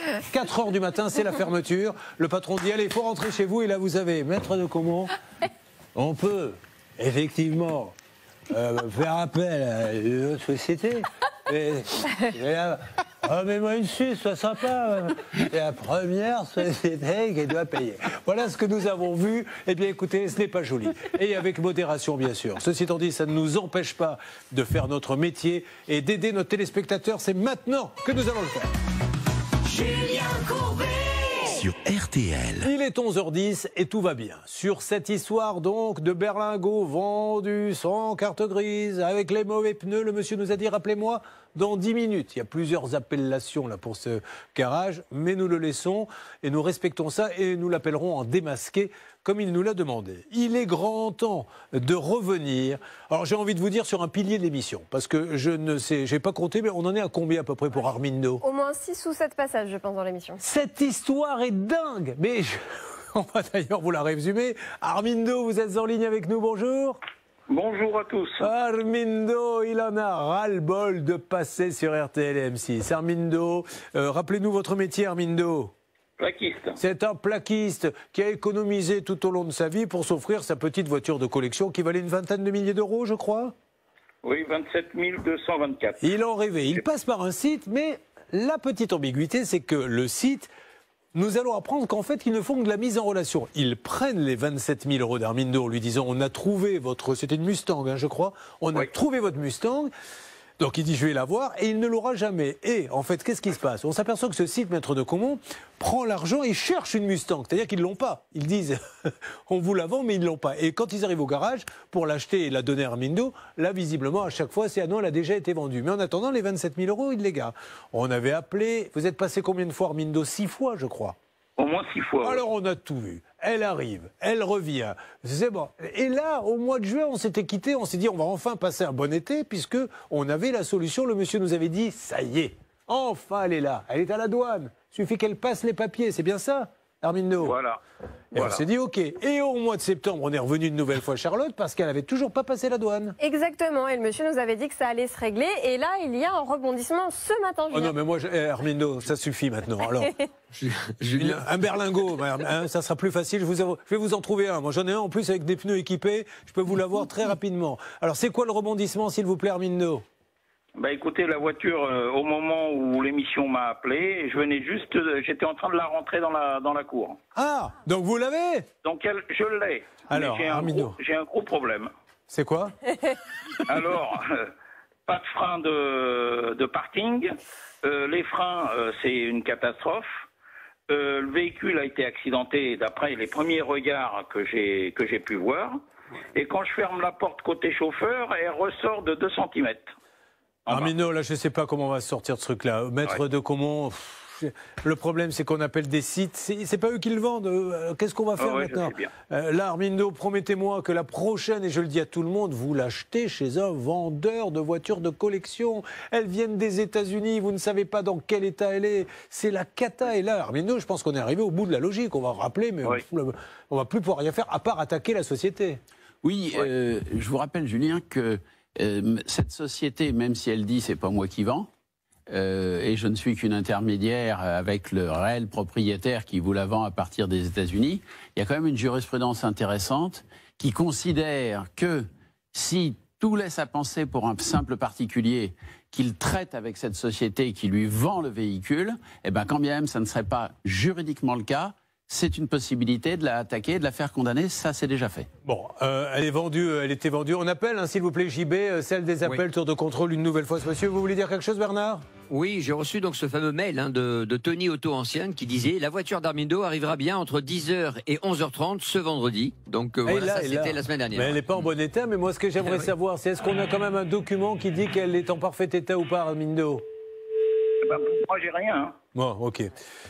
Vous êtes fous, je vous le dis, mes amis. Auto Ancienne. Alors, on va relancer un appel. Alors, c'est Tony, comment exactement? N'est pas disponible pour le moment. Alors, Tony Rousseau, que nous essayons d'avoir. Et nous avons, je crois, au téléphone, écoutez bien, Armindo, Alain. Est-ce que Alain peut me parler, s'il vous plaît, qui est chauffeur routier? Est-ce que vous l'avez, mon JB? Oui. On l'a normalement sur une autre ligne. On l'a sur une autre ligne, Alain, qui devrait nous parler d'ici quelques instants. Figurez-vous qu'Alain a lui aussi des soucis. Alors là, oui, maître. Oui, juste, donc effectivement, je confirme ce que dit monsieur de Comont, mon confrère de Comont. On a bien une facture de ce site, donc s'il n'a pas vendu, tant pis pour lui, c'est lui qui est tenu. Il y a cette facture. Et pour revenir à la question que vous venez de poser, Julien, qui est de dire... Est-ce qu'on a ce qu'on appelle un contrôle technique? On a quand même une facturation pour plus de 410 $ sur des frais d'inspection du véhicule. Oui. Charlotte? Qui doit être en bon état. Et Alain est en ligne avec nous. Alain, m'entendez-vous, Alain? Bonjour Julien, bonjour à toute l'équipe. Alain, qu'est-ce que vous avez acheté comme voiture sur ce site? Mustang 65, rouge, coupé V8. C'est une poubelle, tout simplement. Alors, c'est une poubelle. Alors, décrivez-nous la poubelle. Ben, la rouille partout, moteur bon état. Bon V8, il n'y a pas de souci, mais tout ce qui est carrosserie en dessous est mastiqué à 2-3 cm de mastic à l'avant, à l'arrière. C'est une catastrophe. J'ai fait analyser la voiture par un expert. Et il m'a dit, monsieur Alain, c'est une catastrophe ta voiture. Tu peux la prendre et la mettre à la poubelle, quoi. C'est lamentable. Et vous l'avez payé combien? 20 000. Voilà, mesdames et messieurs. Voilà ce que c'est qu'acheter une voiture par quelqu'un qui va vous en trouver une aux États-Unis sans l'avoir. Ça, c'est un truc. Vous savez, vous avez un collectionneur, là. C'est un fou de voiture, un fou de moteur, un fou de vieille moto, mais on n'achète pas sans voir, sans essayer. Ce n'est pas possible. Et c'est parce que vous la payez moins cher qu'elle est dans cet état-là. Vous pensez bien qu'un vrai réparateur et vendeur de motos de collection, il vous donne un prix, mais ça ne sera pas 20 000, mais vous en aurez pour votre argent. Je précise, Julien, qu'il est effectivement plus facile d'aller essayer une voiture à Tourcoing ou à Marseille qu'à Chicago ou Los Angeles. Mais il y a des sociétés sérieuses qui importent en France, que ce soit des motos ou que ce soit des voitures, et qui vous les vendent en France de la société française à vous, le français. Avec les garanties. Et avec les garanties, vous pouvez voir la voiture. Alors vous avez tout à fait raison, Julien, ça sera sans doute un petit peu plus cher. Mais évidemment, c'est le prix de la tranquillité. Oui, Alain, vous vouliez rajouter quelque chose? Oui, moi j'ai expertisé la voiture, c'est une catastrophe. On peut pas rouler avec les pneus sur l'envers. Apparemment, ces deux voitures, ils ont soudé l'ensemble. C'est une catastrophe, quoi. Et Tony Rousseau, il m'a fait des mails comme quoi le véhicule coûte en France coûterait 30 000 €, je pense pas, il voit pas le dégât de la voiture. C'est pas. Non, mais attendez, l'argument juste est irrecevable. C'est-à-dire, ce monsieur vous dit la voiture. Alerte, que se passe-t-il, Bernard? Ancienne, Julien. J'ai la société auto-ancienne qui a vendu le véhicule. Bonjour monsieur Julien Courbet à l'appareil, vous m'entendez? Allô? Allô, auto-ancienne? Ah, il parle pas? Bon, récupérez-le, Bernard. Non, mais l'argument d'auto-ancienne, c'est de dire, enfin, vous l'avez payé 20 000, t'espérais quand même pas avoir une voiture en bon état. Si tu voulais une voiture en bon état, fallait payer 30 000. Mais comment on peut entendre ça? Si vous allez sur le site de auto-ancienne, auto-ancienne.com, vous n'allez pas voir, nous vendons des voitures dans un état catastrophique, mais vous allez les payer moins cher qu'ailleurs. C'est complètement fou. Alors, qu'est-ce qu'ils vous disent? Donc, ils ne font rien pour vous?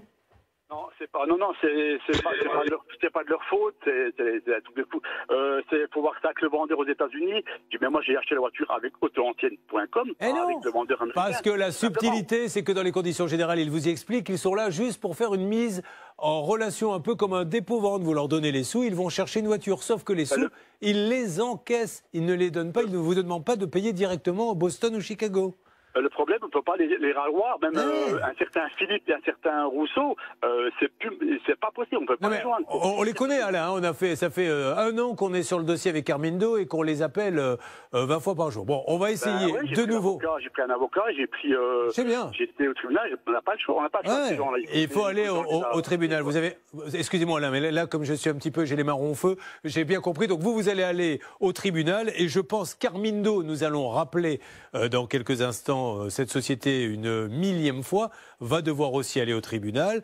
Je vous en supplie, mesdames et messieurs, vous n'achetez pas une voiture qui est aux États-Unis sans l'avoir vue. Vous dites dans ces cas-là à l'importateur, elle vient, je la regarde, elle est bien, je paie. Ce sont des voitures complètement pourries. Vous suivez, ça peut vous arriver. Alain, il en a gros sur la patate, il a bien raison, il va faire un procès. Quelque chose à rajouter sur cette histoire de voiture avant qu'on attaque le mur qui va s'effondrer chez notre ami? Et encore un autre problème, avec lui une voiture vendue 100 000 km, c'est celle d'Anthony. 300 000 ou 250 000 à l'arrivée. Qu'est-ce que vous vouliez dire là, sur ce cas? Julien, rappeler un principe de base que je rappellerai jusqu'à ma retraite, c'est... ça va pas tarder. Dites-le aujourd'hui alors. C'est qu'effectivement, on n'achète pas une voiture, une moto, sans l'avoir vue et essayée, que ça soit à Los Angeles ou sur le Bon Coin à 50 km de chez soi. Toujours, il faut aller la voir et l'essayer. Et sinon, vous laissez tomber, tant pis si c'était a priori une bonne affaire. Armindo, on va essayer de les appeler, mais vous allez... Pourquoi, d'ailleurs, vous ne vous mettez pas tous ensemble pour faire le procès? Armindo? Oui, non, mais moi, c'est à Armindo que je parle. Il y a quelqu'un dans la régie qui me dit non, c'est Alain. Moi, je parle à Armindo et la personne de la régie veut que je parle à Alain. Armindo a décroché, oui. D'accord, il a raccroché, c'est pour ça. Bon, Alain, vous me tenez au courant pour le procès? Oui, il n'y a pas de souci. Et puis, je vous ai envoyé des photos, des documents afférents, des images. Il y a même une vidéo du véhicule. Hein. Ah, mais Alain, on ne remet pas votre parole en doute. On dit juste que ces gens-là, il y a plein de dossiers et que je pense qu'à un moment donné, si on ne fait pas un procès, rien ne bougera parce qu'ils ne répondent même plus. Vous avez vu, on a téléphoné il y a quelques instants, ils ont même raccroché au nez. Tenez-moi au courant, Alain. Et puis moi, je vous dis, dès que je les ai au téléphone, parce qu'on va bien finir par les avoir, je leur parle de votre cas. D'accord, Alain? Super, merci à vous. Allez, merci. Vous êtes d'où, Alain? Vous avez un petit accent? Oui, Franche-Comté. Oh, la Franche-Comté, bien sûr. Chef-lieu, maître de comment? La Bourboule. La Bourboule, c'est ça? Non, Montbéliard. Montbéliard, oh là là, quel nulos.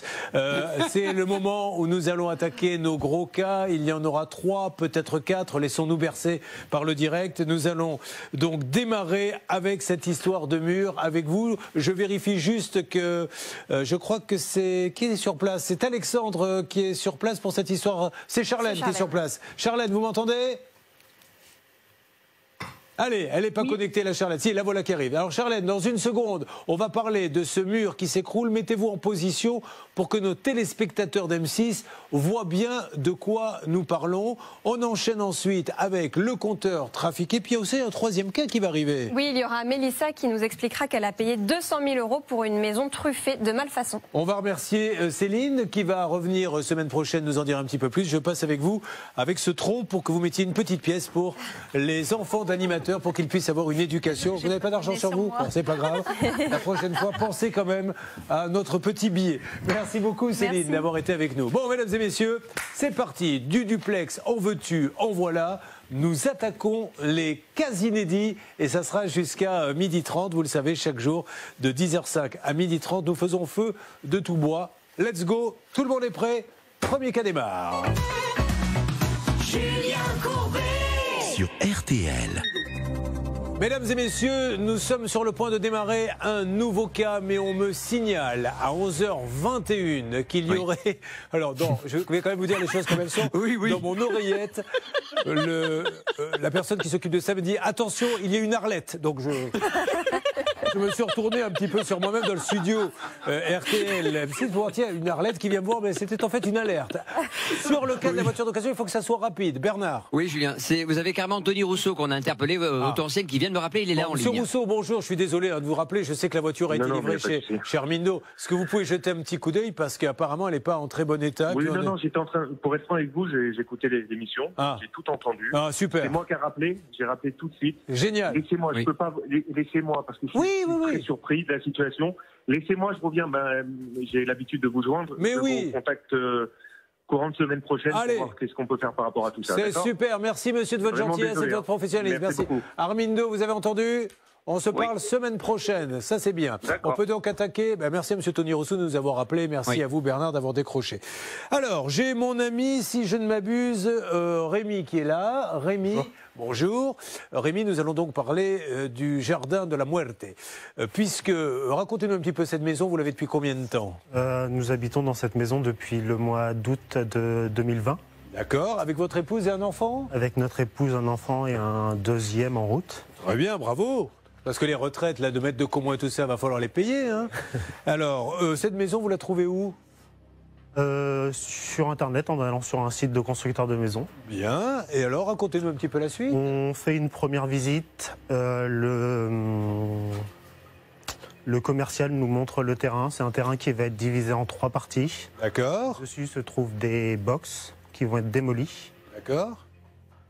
La partie où se trouvent les box, on voit pas grand-chose dessus. La végétation de derrière est déjà abondante. À la destruction qui se passe au mois de mai 2018. Au mois de mai 2018, après la démolition, on s'aperçoit que le mur a été mis dessus avec un étai pour le tenir droit. Et depuis ce jour-là, la végétation est abondante de notre voisin. Je propose de donner la parole à Charlène. Charlène, il y a des gens qui ne voient pas, donc je vous demande de bien nous expliquer ce que vous voyez, les risques. Expliquez ça pour ceux qui n'ont pas d'yeux pour voir la situation. D'accord, Julien. Alors, vous voyez, là, je suis dans le jardin de Rémi avec sa compagne Émilie qui est juste à côté de moi. Et on comprend vraiment pourquoi ce mur et cette végétation deviennent un vrai problème pour ce couple. Alors, je retourne ma caméra. Alors Charlène, je vous rappelle une nouvelle fois que vous devez nous expliquer pour ceux qui ne voient pas. Donc ne me dites pas je vois, car nous ne voyons rien quand on est sur RTL. Peut-être cette M6 voit. Allez-y, décrivez-nous Charlène. Alors là, je suis donc sur la partie du jardin où il y a le mur avec une végétation abondante qui va vraiment du haut du toit de la maison jusqu'en bas. C'est vraiment, enfin je sais pas vous, mais moi j'ai vraiment été impressionnée par toute cette quantité de végétation. Sur une partie du mur, c'est un grillage qui a été posé et là sur cette partie, on voit que sous le poids de la végétation, eh bien le portail s'est affaissé. Donc on voit vraiment que cette végétation devient vraiment très lourde. Charlène, de l'autre côté de... Je vous interromps quelques instants pour que notre auditeur téléspectateur explique bien l'enjeu de ce dossier, parce que ceux qui voient les images sur Facebook, la page ça peut vous arriver, Charlène vient de nous les décrire, se disent bon il a de la végétation et alors il va pas s'en plaindre. Il est où le danger exactement? En dessous de la végétation, le mur s'affaisse. Voilà, c'est-à-dire qu'il risque de tomber à un moment où... Là, comme vous pouvez le voir derrière vous... On ne voit pas, on est à la radio, monsieur, mais vous allez nous décrire ce que l'on pourrait voir pour ceux qui ne sont pas sur M6. Derrière cette végétation se trouve le mur qui est tenu par un étai sur notre terrain. Ouais, d'accord. Pour faire tenir le mur. Bon, alors nous allons essayer de nous occuper de ça. Que vous dit votre voisin? Mon voisin, ma compagne l'a eu par téléphone très peu. On l'a eu par SMS beaucoup pour avoir quelques Qu'est-ce qu'il vous dit? que c'est sa végétation, c'est à lui de la couper. Il ne souhaite pas notre aide. On n'est pas loin du conflit de voisinage, là, quand même, Blanche de Grandvilliers, ce qui veut dire qu'il risque d'y avoir quelques étincelles dans quelques instants quand on va appeler. Il n'y a pas eu de nom d'oiseau encore? Non. Non, tant mieux. Mais parce que vous allez voir, ça peut arriver à n'importe quel moment. Oui, alors il faut rappeler, Julien, une première chose importante, c'est que ce mur ou cette clôture est la propriété exclusive du voisin. Ça, c'est très important parce que si c'était mitoyen, ben, finalement, ce serait presque une bonne nouvelle pour notre auditeur téléspectateur. Il pourrait faire des travaux. Mais là, il ne peut pas, puisque le mur appartient au voisin. Et s'il fait une quelconque chose sur ce mur, c'est ce qu'on appelle une voie de fait. Donc en fait, il est complètement piégé et il ne peut qu'attendre que le voisin fasse lui-même les travaux. Et Julien, il y a un constat d'huissier très important qui vous dit que cette clôture est en très mauvais état général et qu'elle penche de manière importante vers la propriété des requérants. Alors que quand Anthony nous dit qu'effectivement c'est dangereux, il a peur, et bien il a raison. L'appel téléphonique est lancé dans quelques minutes. Appelons le voisin pour trouver une solution. Retrouvons ensuite une maison à 200 000 € truffée de malfaçons. 2 appels téléphoniques, 2 duplex. C'est ça, RTL M6. À tout de suite. Ne bougez pas.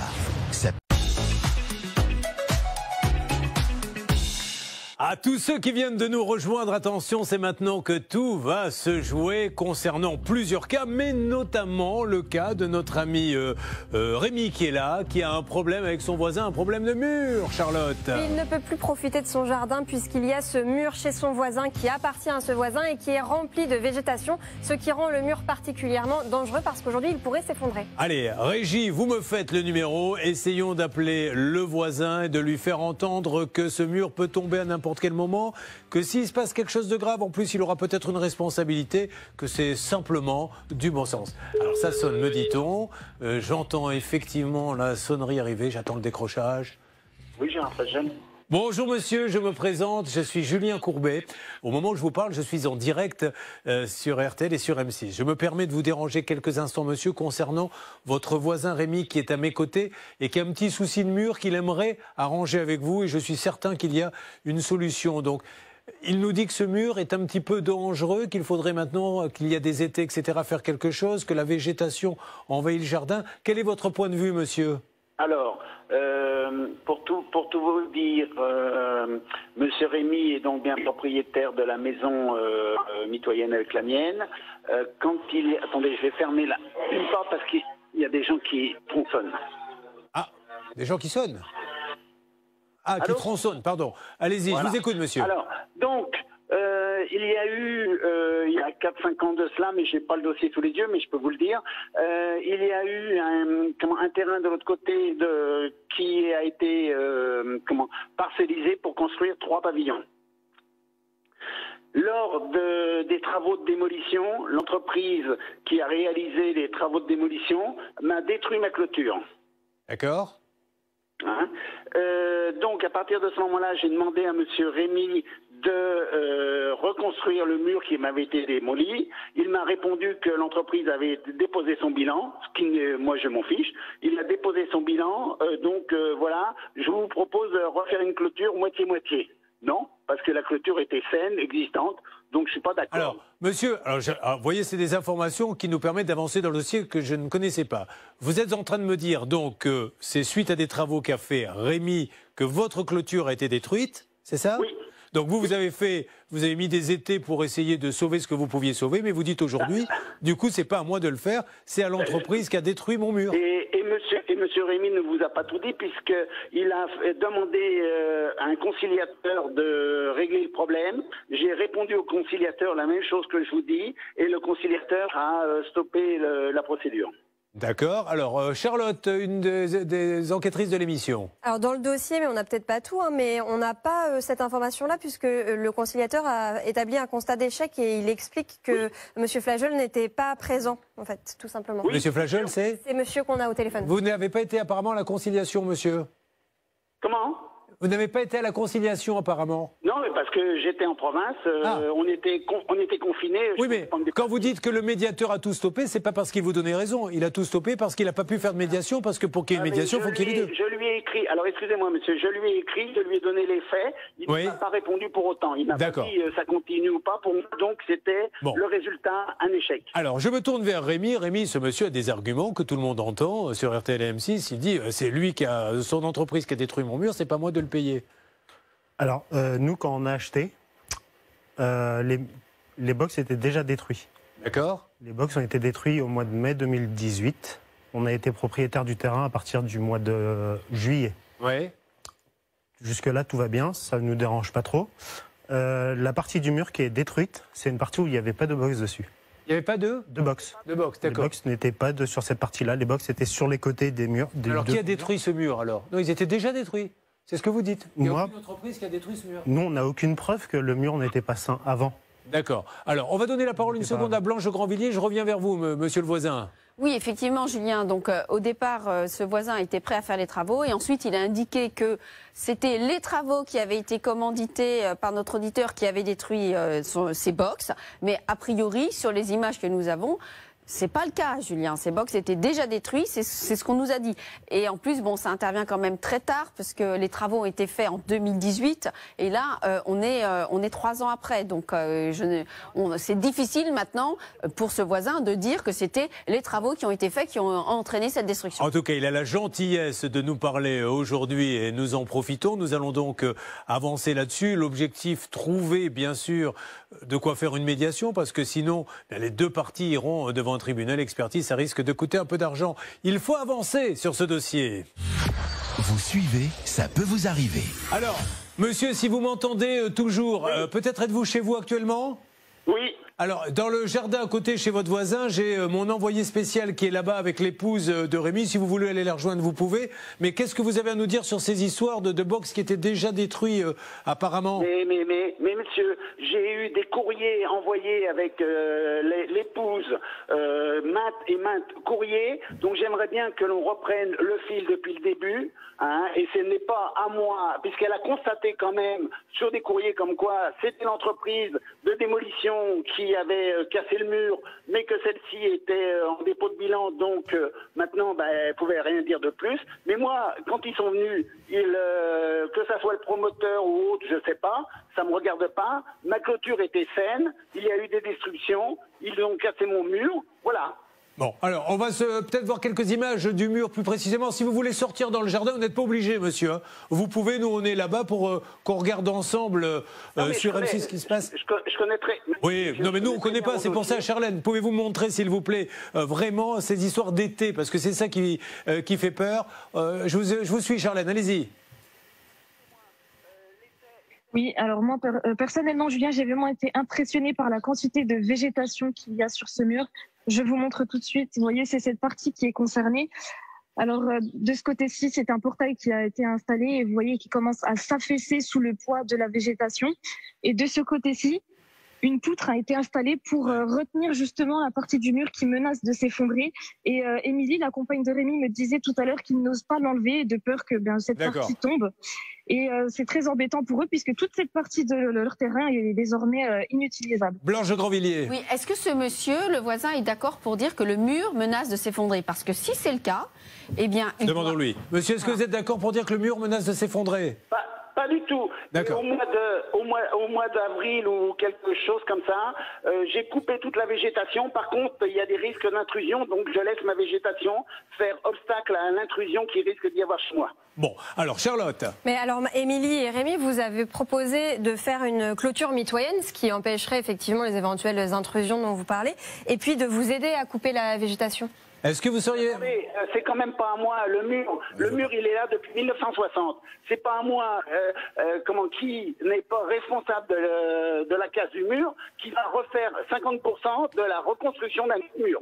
Bien. Alors, monsieur, nous, on était là pour essayer de faire une médiation. Ce que je vous propose, si vous avez 30 secondes, je vous passe Bernard Sabat. Bernard, essayez de voir si ce monsieur, d'une manière ou d'une autre, a envie d'avancer. Sinon, eh bien, effectivement, tribunal des deux côtés. Mais le problème, monsieur, c'est qu'il va falloir engendrer, ça va engendrer des frais, d'avocats, d'expertise des deux côtés de toute façon. Et j'ai peur que ça soit le prix d'une clôture à 50-50. C'est pour ça qu'on se permettait de vous appeler. Avant même de saisir le tribunal, on peut faire un signalement à la mairie, Julien. Parce que le maire peut prendre un arrêté de péril si effectivement le mur menace de s'effondrer. Bon, alors très rapidement, Rémi, on voit, bon, ce monsieur, il veut rien savoir, hein, ce qui est son droit le plus absolu. On va tenter avec vous, Bernard. Bernard, vous récupérez l'appel, s'il vous plaît. Dites à Gérard, justement, Flagel, que je vais le rappeler tout de suite sur ma ligne directe. Donc, Gérard, Bernard va vous rappeler sur sa ligne directe. On voit si on peut trouver un accord. On en trouve dans 80% des cas, mais il y a 20% où, et c'est tout à fait son droit, hein, les gens ne veulent pas le faire. Et vous le saurez juste avant 12h30 dans le Money Time pour savoir si on a pu trouver ça accord. Mais c'est vrai qu'après, il va y avoir de l'expertise à payer, etc. Peut-être que faire un 60-40, un 50-50 sur cette haie, ça serait la bonne nouvelle. Au départ, ce monsieur avait proposé de faire lui-même les travaux et quand il a vu les dégâts, eh bien, il a accusé l'entreprise et ça a bloqué le dossier. Voyons ce que va nous sortir du chapeau Bernard Sabat. Un compteur de voitures trafiquées, sacrément trafiquées. C'est ce qui va se passer tout de suite avec vous, mes amis d'M6, sur l'antenne. On attaque ce nouveau cas maintenant, si vous le voulez bien. Julien Courbet. RTL. Il s'appelle Anthony. Regardez comme il est fier et heureux de vivre, Anthony. C'est la jeunesse, c'est celle qui paiera vos retraites, maître de Caumont. Que faites-vous dans la vie, Anthony? Je suis conducteur sur une imprimeuse. Sur une imprimeuse? Oui. Alors je ne sais pas, sur une imprimante, je connais, mais une imprimeuse. En fait, on produit des emballages alimentaires. D'accord. Et conducteur, c'est-à-dire, c'est... En fait, on est à 3 sur la machine, donc voilà quoi. Voilà, c'est très précis, c'est très clair. Bien heureux celui qui a compris. Donc c'est une grosse machine, je suppose, qui mérite qu'on la conduise. Non, mais je ne sais pas du tout ce que c'est pour ça. Peu importe, laissez tomber. Je sais ce que vous pensez. Il m'emmerde avec ces questions. Je ne suis pas venu pour parler de l'imprimeuse, mais de ma voiture. Voiture, qu'est-ce que vous vouliez acheter? Donc en fait, c'est une voiture que j'ai achetée en décembre 2019. Oui, qu'est-ce que c'était comme voiture que vous vouliez acheter? C'est une 308 SW. Elle coûtait combien? Il la vendait combien? Alors moi je l'ai acheté 12 990 €. Bien. Et sur l'annonce, il est marqué qu'elle a 102 000 km. Bon. À quel moment vous allez vous rendre compte malheureusement que c'est la catastrophe et que ce n'est pas du tout le cas? En fait, j'ai roulé un bon moment quand même avec, sans qu'il y ait vraiment de soucis particuliers. Oui. Et en fait, l'été, donc c'était en 2020, je suis descendu en vacances avec, et là, les problèmes ont commencé. Alors, entre le moment, parce que ça, c'est quelque chose de très important, hein, maître de Caumont, je vous laisse regarder le droit pour les nuls que vous avez sur les genoux. Absolument. Non, mais le moment où j'achète la voiture, le moment où je commence à voir les premiers gros, entre guillemets, emmerdements, est-ce qu'à un moment donné, le juge, il dit, attendez, 6 mois, il a pu se passer des choses ou pas? Qu'est-ce qui est décidé dans ces cas-là? Non, il n'y a pas de délai si court. En fait, qu'est-ce qui va déterminer, c'est de savoir quand le défaut, le vice, est apparu aux yeux de l'acheteur. Vous pouvez très bien acheter, ne rien voir qui se manifeste, et puis ça commence à dysfonctionner 3 mois, 6 mois, 8 mois, 10 mois après. Et donc, c'est ça qui est considéré comme l'élément. Deuxième point, c'est gravissime. Donc, vous allez vous apercevoir en l'emmenant chez un garagiste qui va faire des petites réparations et il va découvrir l'histoire de cette voiture. En fait, non, c'est pas vraiment comme ça, en fait. Mais moi, je veux que ça se passe comme ça. Donc, vous allez changer votre version et tout de suite. Dites-moi comment ça s'est passé. En fait, comme je vous disais, donc... problème, déjà, j'ai eu des voyants qui se sont allumés, voyants des faux moteurs, tout ça qui s'est allumé pendant que j'étais parti en vacances. Ouais. Retour de vacances, très difficile, quoi, parce que du coup, problème, la voiture s'est mise à fumer. Wow. C'était vraiment impressionnant, quoi. Et du coup, après, il y a eu plusieurs problèmes. Je l'ai emmené dans un garage, tout ça. Donc, ils m'ont dit que c'était le filtre à particules qui était bouché et que ça leur paraissait quand même bizarre qu'à 100 000 km, il y a déjà ce genre de problème. On va aller à la fin de l'histoire, hein, si vous le voulez bien. À quel moment, qui se rend compte qu'on... En fait, c'est moi, parce que je voulais vendre le véhicule. Oui. Et il fallait l'historique, et comme le professionnel n'a jamais voulu me le donner, en fait... Un professionnel qui refuse de donner l'historique, maître de Caumont? Il n'a pas refusé officiellement. En fait, il avait promis qu'il me le donnerait. Voilà. Et au final, et puis il ne l'a jamais donné. Est-ce que vous avez été, vous qui êtes la spécialiste d'Histovec, le site qui permet de connaître l'histoire de la voiture? Est-ce qu'on en sait un petit peu plus là-dessus? Oui, et alors justement, un élément très inquiétant qui ne nous permet pas de connaître l'historique du véhicule. Anthony, saviez-vous que vous achetiez un véhicule qui venait de l'étranger? Oui. Ah, vous l'avez dit. Alors... Ah, d'accord. Bon, en tout cas, c'est ce qu'on apprend sur Histovec. Il vient de l'étranger, donc aucune information sur son kilométrage, si l'entretien a été fait, l'évolution justement de ce kilométrage. Quand vous allez sur Istovec, soit vous voyez le kilométrage de la voiture, mais si vous ne le voyez pas, c'est qu'elle vient de l'étranger. Je l'ai dit, je le redis, ça ne concerne que moi. Voiture qui vient de l'étranger, l'emmerdement va commencer. Pourquoi? Parce qu'il y a des pays où c'est un sport national de changer le compteur, c'est monnaie courante. Donc quand elle arrive chez vous, elle n'a pas le bon kilométrage. Bref, vous vous en apercevez. Et comment vous allez connaître? Vous allez faire venir un expert? Voilà, après du coup j'ai fait fonctionner la protection juridique. Donc et de là après la voiture a été expertisée. Et là il vous dit qu'il y en a combien à peu près à la louche? L'expert a estimé suivant les... il y avait eu un dégât dessus, un sinistre sur la voiture. Ça, plus des rappels constructeurs qui ont été faits. Bien. On avait une trace des kilomètres et là en fait, ils ont...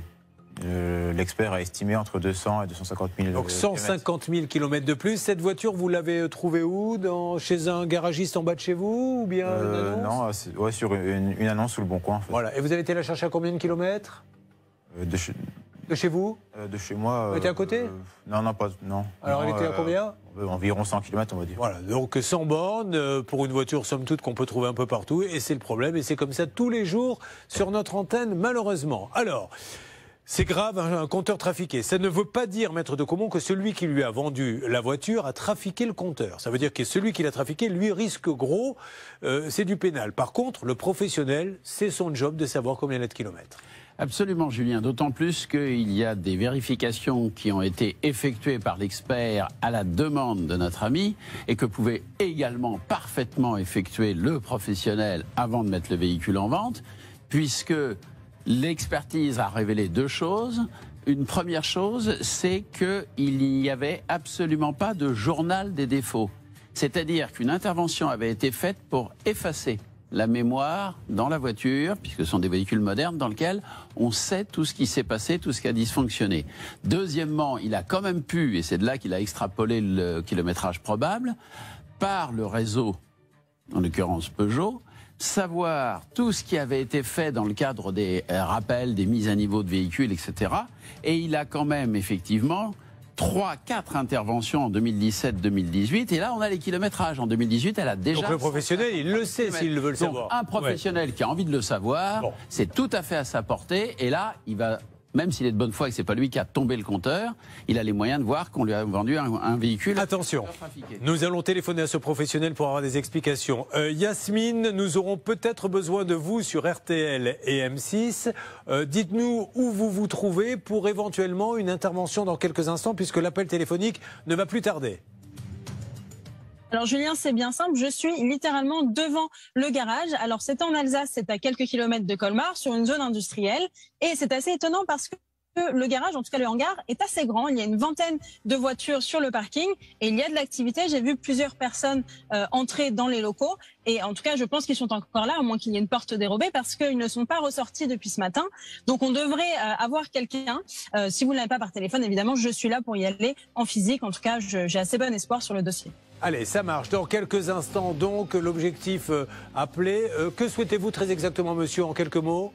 Récupérer l'argent, parce qu'en fait, on avait conclu un accord à l'amiable avec le vendeur. Et il n'a pas respecté? Non, il devait la reprendre la voiture fin janvier et ça n'a pas été fait. Ça veut dire que ce monsieur, s'il lui a proposé ça, c'est que malheureusement cette voiture n'est pas dans un très très bon état, lui fait la promesse qu'il va y avoir un remboursement et il n'y aura aucun remboursement. Vous vous tenez prête, Mélissa? Nous parlerons de vous juste après. Elle se paie sa petite maison, Mélissa, qui serait truffée de malfaçons. Nous allons vous décrire tout ça. Ça sera le troisième cas.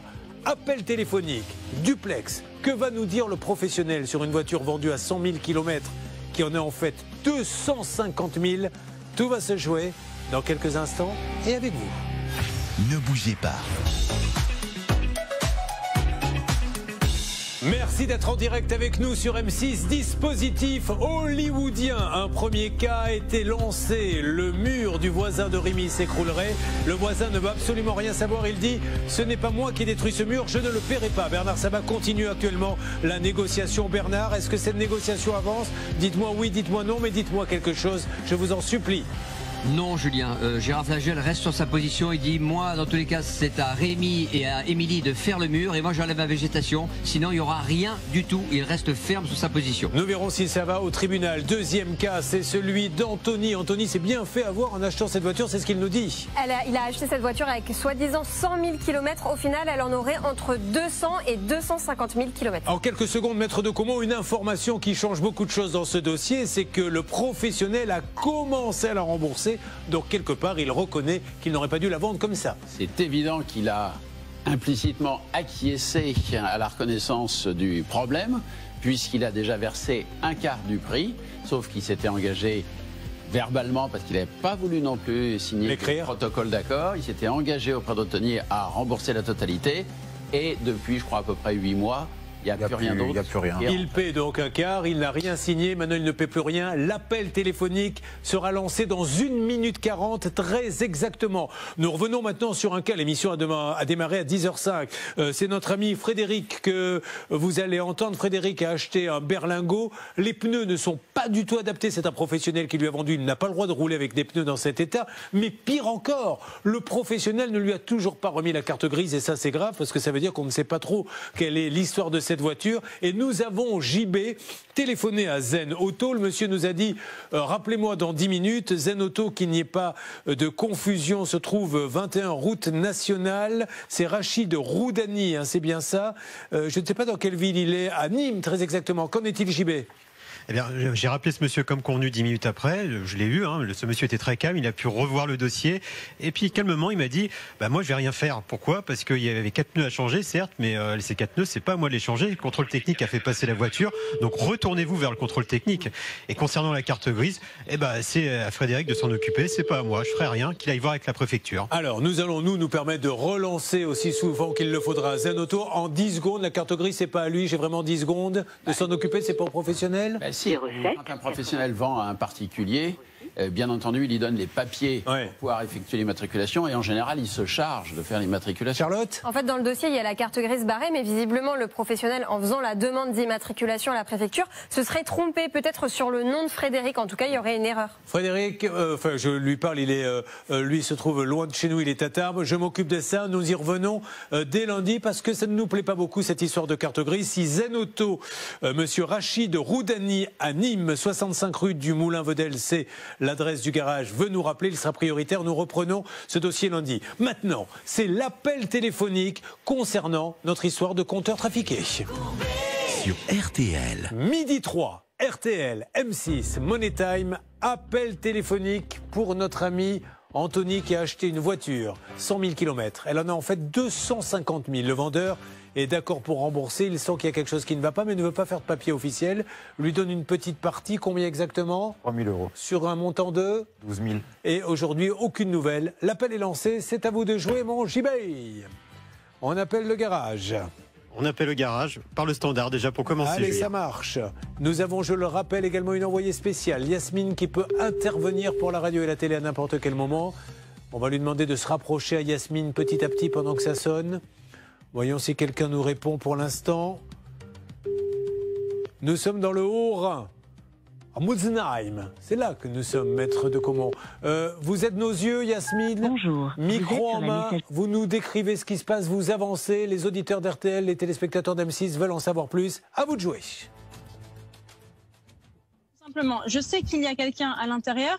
Alors, je ne vais pas avoir de réseau quand je serai devant. Donc, ce que je peux vous proposer, c'est que je vais avancer de mon côté et je vous tiens au courant. Je vais me reconnecter après et je vous tiens au courant par téléphone parce que là, tout simplement, la liaison va sauter. Donc, ça ne sera pas très agréable. On Donc, essaie là, je m'engage à Yasmine. y aller, à avancer de mon côté. On essaie de tous les côtés. Je crois que Bernard essaie aussi d'avoir... C'est une alerte tout de suite, Bernard. Ça va, c'est sur le dossier du compteur. Blitzading rent pour Anthony. Oui, bonjour monsieur. Oui, allô, bonjour, Julien Courbet en direct sur RTL et M6. Je suis monsieur avec Anthony, à qui vous avez vendu une voiture. Il apparaîtrait que la voiture qui était vendue à 100 000 km en a en fait 250 000. Vous avez commencé le remboursement et depuis, vous avez payé, je crois, un quart du prix du remboursement et il n'a plus aucune nouvelle aujourd'hui. On voulait juste savoir si on pouvait avancer ensemble sur ce dossier. Oui, bien sûr. De toute façon, c'est ce qu'on avait dit à son père. On récupère de toute façon le véhicule. Et on avait juste eu des difficultés par rapport au financement qu'on avait pu avoir courant de l'année. On a rencontré justement son papa, si je vous dis pas de bêtises, au mois de juillet. Juin ou juillet. Ouais. Et on s'est engagé de toute façon à récupérer le véhicule et à faire le remboursement. C'est que juste, lui, il a besoin de s'en racheter un autre, si vous voyez. Donc si vous pouviez faire le remboursement le plus rapidement possible, ça serait sympa? Bien sûr, sans problème. Vous pouvez le faire quand? On essaie de trouver une date, monsieur? Je pense que d'ici, allez, fin septembre, voire mi-octobre, ça sera réglé, quoi. Et vous allez vous retourner vers celui qui vous a ah oui, bien sûr, vendu une voiture avec un compteur trafiqué? C'est ça. C'était une voiture allemande? C'est une voiture d'importation, tout à fait. Donc, du coup, nous, ce qu'on avait besoin, c'est d'abord de récupérer le véhicule et avoir les éléments que M. Herman avait pour qu'on puisse ensuite faire le nécessaire de notre côté. Super. Bernard, vous récupérez, s'il vous plaît, ce monsieur. Essayons de trouver une date. Vous avez entendu Anthony. Donc, ce monsieur va lancer le remboursement. On se permettra de vous rappeler d'ici une quinzaine pour savoir si vous l'avez touché. Je vais m'adresser maintenant à Mélissa. Mélissa, donc, qui arrive d'où d'ailleurs? Je viens de Vian-Salade, de la Haute-Savoie. Très bien. Vous avez une petite famille? Oui. Il y a combien de personnes dans la famille? J'ai mon mari avec 2 enfants et le 3e qui est en route. Ah bah c'est parfait. Hein. Vous voyez, maître de Comont, encore une fois, vos retraites sont assurées. Vous avez donc cassé la tirelire avec votre époux. Que faites-vous dans la vie? Je suis femme au foyer actuellement. Et votre mari? Il est constructeur métallique.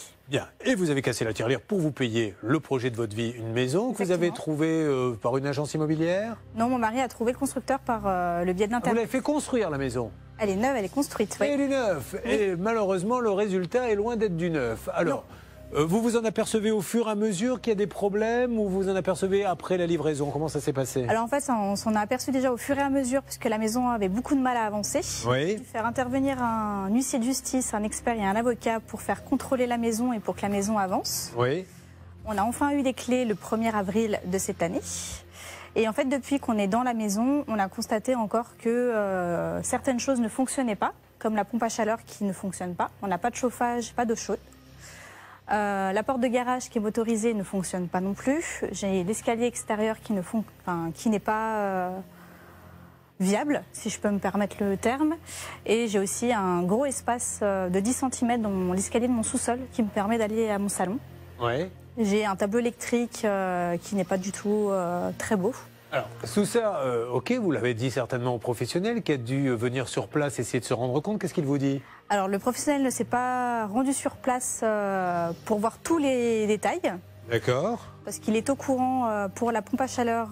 C'est le technicien d'entretien qui a fait des rapports pour leur prévenir que la pompe à chaleur ne fonctionnait pas. Oui. On attend toujours que l'électricien vienne la mettre aux normes. La porte de garage, le SAV est venu changer le moteur, ça ne fonctionne toujours pas. Vous avez un peu ras-le-bol de cette maison-là, je suppose. Hein. Oui, complètement. Non, mais c'est vrai, parce que ça doit, tous les jours, on doit penser à ça à chaque fois qu'on passe devant une porte. Tous les jours, et puis surtout, c'est que j'ai envoyé une mise en demeure en mai de cette année, le 25 mai, et je n'ai aucun retour, personne ne nous rappelle. On va tout faire pour vous aider parce qu'il n'est pas question que vous accouchiez sur ce plateau. Il y a des professionnels qui sont beaucoup plus doués que nous. Un mot sur tout ce que vient de nous dire et sur ce dossier, Blanche de Grandvilliers, avocate. Tout à l'heure, je vous ai dit, Julien, que j'avais des bonnes nouvelles dans ce dossier. Et la bonne nouvelle, c'est donc que c'est un contrat de construction de maison individuelle qui a été signé. Et il y a des garanties. Et ces garanties, c'est notamment une assurance dommage-ouvrage, une garantie de livraison que l'on pourra actionner afin que Mélissa, tous ses désordres soient réparés, Julien. Mais quel est l'intérêt d'un professionnel de ne pas revenir, de se retrouver avec une famille qui n'est pas contente, qui fait de la mauvaise publicité sur cette société? J'ai jamais compris pourquoi les gens ne revenaient pas. Certainement à cause de l'argent, parce que quand ils reviennent là, ils peuvent pas vendre peut-être ailleurs sur d'autres dossiers. Bon, mais il va falloir s'en occuper, on va le faire. On sait si c'est un garçon ou une fille? Un petit garçon. C'est un petit garçon qui a construit la maison. Je parlais du Alors, ne vous adressez pas à des enfants de 8 ans pour construire votre maison. Après, il faut bien se douter que ces gens-là n'ont pas été formés. Donc voilà, elle a dit, petit, tu peux me construire une maison. Le petit a voulu rendre service. Et voilà où nous en sommes aujourd'hui. Ce dossier est donc, vous vous en doutez maintenant, prioritaire. Vous suivez, ça peut vous arriver. Alors, Alexandre, vous êtes sur place et nous voulons sur M6 voir de quoi il s'agit. Faites-nous un petit pot pourri, expliquez-nous bien tout ce qui ne va pas dans cette maison, que l'on puisse appeler le constructeur dans une seconde. C'est à vous, Alexandre. Donc effectivement, Julien, il y a eu un devis de un peu plus de 200 000 € pour cette maison. Alors à l'étage, on ne va pas y aller, mais il y a le thermostat de la pompe à chaleur qui indique qu'il y a un message d'erreur, que la pompe à chaleur est en mode défaut. Donc, pas de chauffage à venir, pas d'eau chaude non plus. Avec l'hiver qui arrive assez rapidement en Haute-Savoie, ça peut devenir vite compliqué. Mais surtout, je vais vous montrer un peu tout ce qui se passe au sous-sol et au rez-de-chaussée. Donc, on leur avait promis un escalier brut. Alors, effectivement, il est bien brut. Il est même tellement brut qu'il est abîmé sur tous les côtés.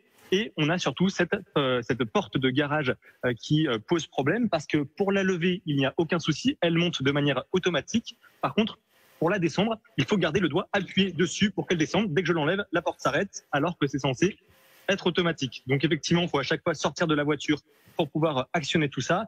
Et puis, c'est beaucoup de finition qui pose problème. Là, on a le tableau électrique. Regardez les fils électriques qui sont comme ça. Il n'y a pas de coffret pour protéger tout ça. On a les finitions aussi ici au-dessus du coffret qui posent problème parce que c'est vrai que c'est quand même très peu esthétique. On a des tuyaux d'évacuation qui n'ont pas été utilisés et qui sortent du plafond, qui auraient pu être retirés. C'est du confort, mais c'est quand même des petits détails. Et puis on a surtout ce trou qui est dans la montée et donc un trou qui n'a toujours pas été rebouché alors qu'il aurait dû être rebouché il y a déjà plusieurs semaines au moment de la remise des clés. Regardez ce trou où les enfants peuvent tomber en sortant de la porte. Là, on est dans la maison. On sort dans le garage et il y a ce trou qui n'est absolument pas rebouché. Il faut quand même que ce soit des enfants très minces pour tomber dans le trou, qu'ils se tordent la cheville éventuellement ou qu'ils se fassent mal. Mais si un de vos enfants arrive à tomber dans ce trou, allez consulter quand même votre généraliste. Ça voudra dire qu'il fait 4 cm de large, le petit, et c'est en général très inquiétant. Bon, effectivement, c'est pas fini. Vous avez payé l'intégralité ou il reste encore des choses à payer? Non, l'intégralité a été payée. L'intégralité, oui. Oui. Alors ça, voilà, il n'y a pas une histoire de réserve? Justement, ce qui s'est passé, c'est qu'au moment de la livraison, eh bien, ils ont voulu faire des réserves et ne pas payer les 5%. Et d'après ce que nous dit Mélissa, l'entreprise lui a dit si vous mettez des réserves, eh bien, on ne vous donne pas les clés. Donc, ils n'ont pas voulu.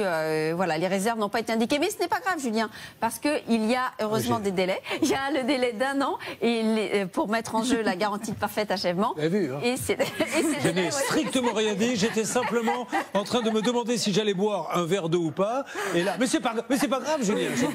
Heureusement, le consommateur est protégé et elle a donc dénoncé les délais dans le délai d'1 an. Charlotte parle peu, mais quand elle parle, croyez-moi, ce n'est pas pour dire des bêtises. Charlotte. Je voulais rajouter que Mélissa a fait faire un constat d'huissier, mais aussi un rapport d'expertise. Un expert est venu et il a listé non seulement des défauts de conformité, c'est-à-dire défauts de conformité sur l'installation électrique, sur l'installation sanitaire, sur la ventilation mécanique et sur l'écran sous toiture, et puis des défauts d'exécution, sur la porte du garage, la faïence murale, la couverture du toit et l'habillage de la sous-face du Porsche. De la sous-face du Porsche, la sous-face, il faut faire attention avec la sous-face. La sous-face, c'est la sous-face. Ah, je croyais que vous parliez de la surface, c'est vraiment la sous-face. Vous voyez, je n'y connais rien et j'ai voulu faire le malin, ça m'est retombé dessus et c'est tant mieux.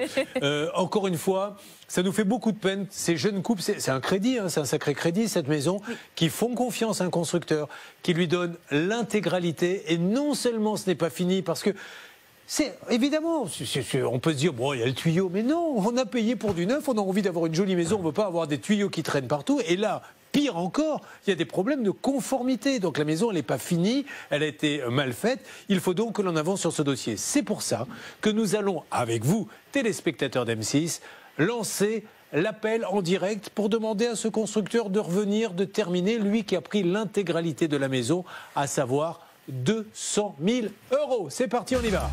Julien Courbet sur RTL. Quasiment 12h15. Attention, dispositif RTL M6. Comme nous le faisons à chaque fois, Charlotte, pour ceux qui viennent de nous rejoindre, en 2 mots, le but de l'appel téléphonique en direct maintenant? Nous allons essayer d'appeler le constructeur qui a construit la maison de Mélissa, payé quand même plus de 200 000 €. Et aujourd'hui, il y a énormément de malfaçons qui ont été listées, mais toujours pas reprises à ce jour. Alors, vous allez, JB, me faire ce numéro. Marine, quelque chose à rajouter ou tout va bien de votre côté? Alors tout va bien, mais juste un petit truc quand même, c'est que c'est une société qu'on a déjà eue dans l'émission, on les connaît très bien. Donc voilà, on espère vraiment qu'on va trouver une solution. C'est une société qui a un chiffre d'affaires quand même assez élevé, 79 millions d'euros par an.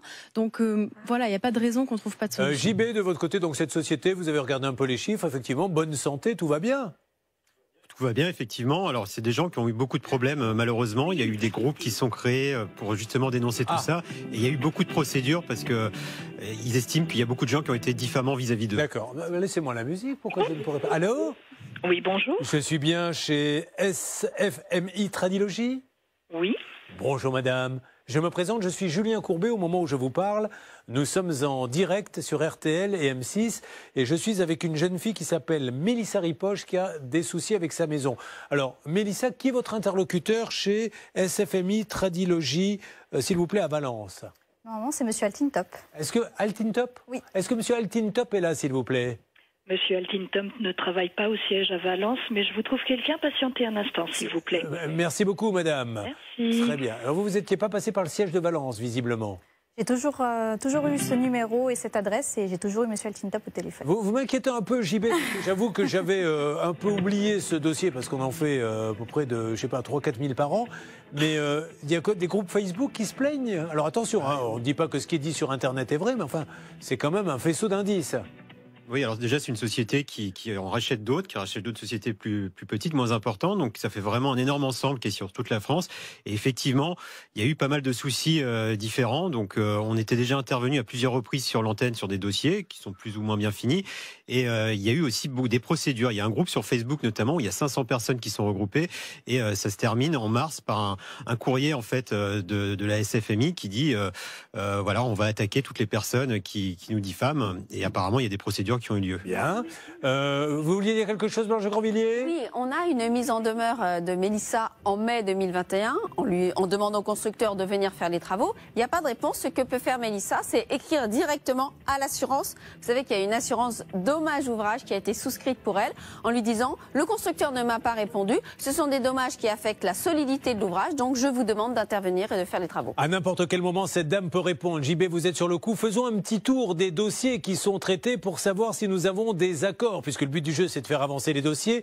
Bernard, vous avez pu discuter il y a quelques instants, Charlotte nous rappelle ce cas, avec le vendeur de la voiture de mon ami Anthony, qui est sur ce plateau, qui est parti en vacances, ça s'est mis à fumer, il a fait des investigations, et qu'est-ce qu'il a découvert? Il a découvert que la voiture avait entre 200 et 250 000 km, alors que lorsqu'il l'a achetée, on lui a promis qu'elle n'avait que 100 000 km. Nous apprenons que la voiture vient de l'étranger, d'où une petite question avant de donner la parole à Bernard Sabat. Maître de comment est-ce que je peux faire spécifier sur le bon de commande?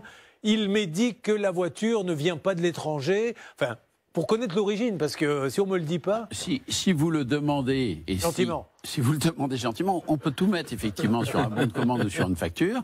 Vous pouvez faire des précisions par le vendeur professionnel. Et si justement il n'a rien à cacher, il vous marquera très volontiers que la voiture provient de France. Voilà. Il rappelle que le vendeur a quand même commencé à rembourser la voiture en se disant « j'ai pas envie d'avoir d'ennui », n'a rien écrit officiellement. Nous l'avons appelé, il nous a dit « mais il le sait que je vais le rembourser ». Oui, il le sait que je vais le rembourser, mais en attendant, il a payé l'intégralité de la voiture.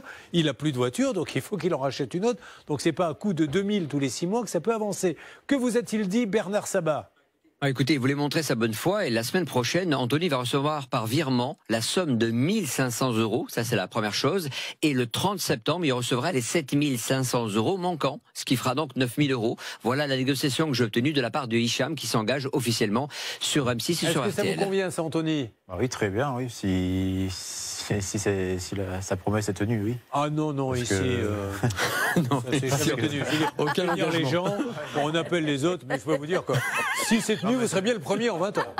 Je veux dire que nous sommes une belle bande de guignols. Ça pour brasser de l'air et dire il va y avoir de la négociation, on est là. Maintenant, au niveau résultat, je vous le dis, c'est 0. Non, non, si bien sûr il ne le fait pas, on va rappeler, d'accord? On m'appelle Bernard le Miteux, c'est bien. Le Miteux bientôt d'ailleurs, puisque vous n'en êtes plus très loin. Bon, ça c'est une super nouvelle. On est beaucoup plus inquiet sur le cas du mur du voisin. Vous comprenez ses arguments, lui, mais vous n'êtes pas d'accord avec lui, puisqu'il y a un mur qui mesure de ses...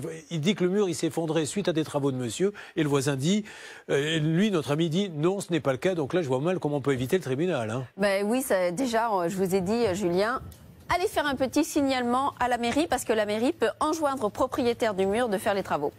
Bon, merci beaucoup. En ce qui concerne les fenêtres, je crois que j'ai mon invité qui, justement, devait avoir du nouveau, qui n'est pas complètement parti. Hervé nous a dit, rappelez-nous le cas. Ça bouge, hein, c'est le Money Time, Charlotte. Céline a fait faire des travaux de changement de fenêtre chez elle. La société lui avait promis qu'elle avait le label RGE. Reprendre, parce que là, vous accélérez, dites donc. Vous n'êtes pas pressé, on a encore un petit peu de temps.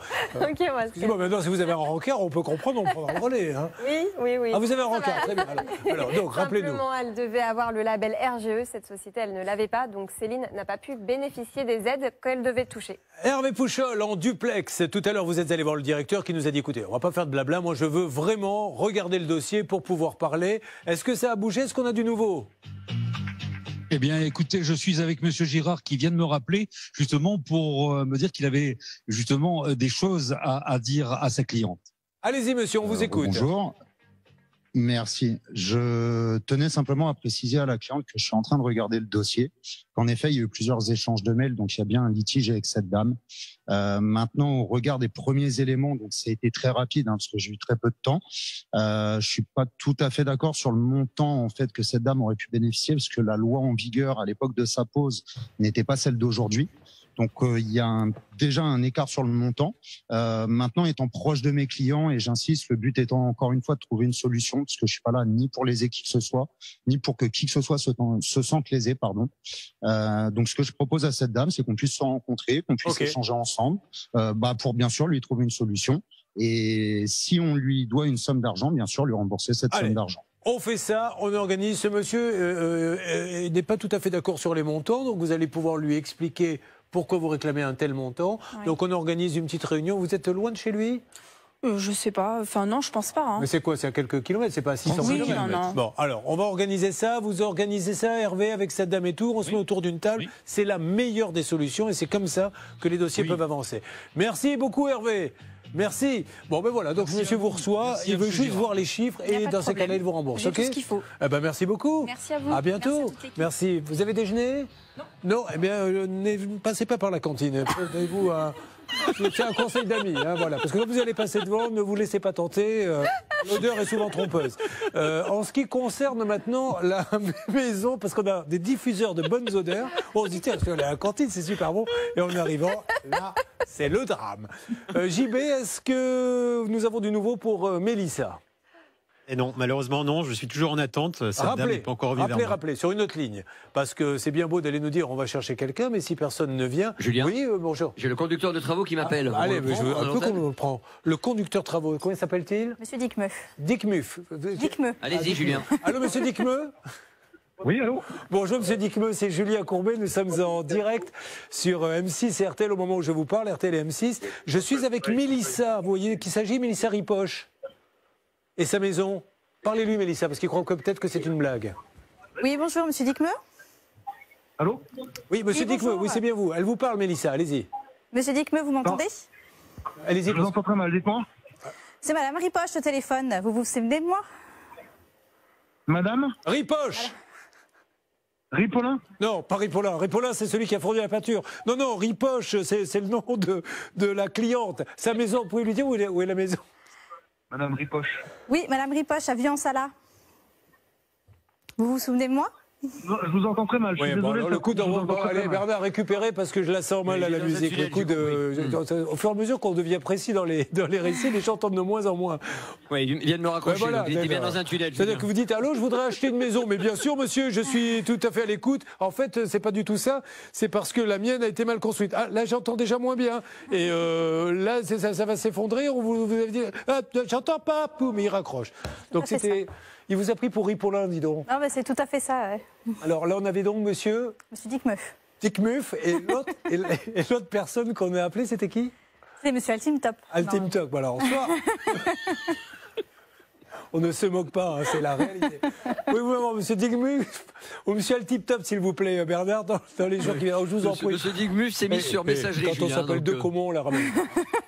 Ça va non plus. Bon, je suis plus embêté. SFMI Tradilogie, merci de nous rappeler très très vite. Vous allez revenir toute la semaine prochaine par téléphone, par visio. Pas de souci. On ne va pas vous laisser tomber pour vous, pour le bébé et pour toute votre famille.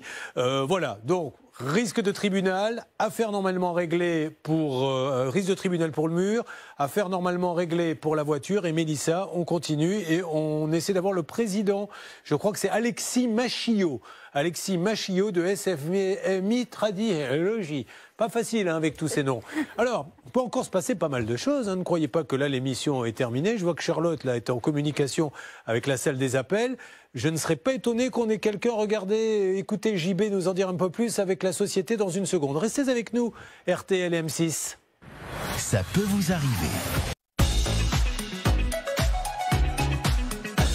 Alors pour conclure sur M6, il y a quelqu'un qui m'a envoyé un message, on va vérifier et on aura la réponse la semaine prochaine. Vous savez, tout à l'heure, pour l'histoire de la voiture vendue sans carte grise avec des mauvais pneus, on a appelé le professionnel et il nous a dit, là, je peux pas... Rappelez-moi dans 10 minutes, je suis en voiture. Et il y a un auditeur qui me dit, je suis formel. On a entendu à ce moment-là, juste avant que vous raccrochiez, la chasse d'eau. Donc il était en fait aux toilettes quand vous l'avez appelé. Et voilà, donc ça n'a aucun intérêt, je vous l'accorde, mais je tenais quand même à vous le dire. En ce qui concerne la maison de Mélissa, JB, vous avez eu de nouveau le constructeur. Oui, j'ai eu le constructeur, donc on a appelé au siège à Valence, et là-bas SFMI m'a dit mais on n'est pas au courant de ce dossier, on vient de vérifier, on le découvre, donc il va falloir que cette dame envoie un mail, et puis à ce moment-là, on va le faire passer directement à la direction, on va essayer d'accélérer les choses. C'est facile de dire ça, ça fait combien de mails que vous envoyez J'ai arrêté de les compter. Il y en a plus d'une dizaine. Ah, oui. Et vous les envoyez à qui exactement? Je les envoie à Madame Maridet. Voilà, à Madame Maridet, JB, vous les rappelez, vous leur dites que la semaine prochaine, on reprend contact avec eux, mais que Madame Maridet est parfaitement au courant, puisqu'elle ne compte même plus les mails qu'elle a envoyés. Alors peut-être que c'est pas remonté jusqu'au siège, parce que Madame Maridet, elle, c'est l'agence locale? C'est la secrétaire commerciale et technique. Après, c'est elle qui dispatche les mails. Alors apparemment, c'est pas dispatché d'après ce qu'on m'a dit. Il faut vraiment écrire au siège. J'ai une adresse mail, je vais la communiquer à nos téléspectateurs. Il y a un souci au centre de dispatchage où il y a une dame qui doit dispatcher. C'est son boulot. Tiens, ça c'est pour toi, ça c'est pour là. Et tout d'un coup, il y a eu un problème de dispatchage. Et là, si ça se trouve, il y a quelqu'un qui est en train de se faire réparer des tuyaux qui vont très très bien, alors que c'est les vôtres. Bon, allez, on va se retrouver lundi. Merci beaucoup pour votre fidélité. Chaque matin, nous sommes là dès 10h05. Il n'y a pas de gros ou de petits problèmes. Ça peut être un problème de pneus, ça peut être un problème de maison. Ce sont vos problèmes. M6 fait tout pour les faire avancer. Merci aux avocats de les faire avancer. L'information, elle est riche. Et c'est Karine qui nous en dit plus, puisque le journal le plus regardé à cette heure-ci, c'est elle qui le présente dans quelques instants. Bonjour Karine. Et Karine, lundi, nous traiterons ce dossier. Une pizzeria nous dit on nous a piqué une nappe de pizzeria. Une personne est venue manger. Et est-ce que vous êtes au courant? Vous avez des indices, non? Merci Karine. Allez, on se retrouve lundi. Passez un bon week-end. Et n'oubliez pas, Allez, Bordeaux! 3, 2, 1, game over.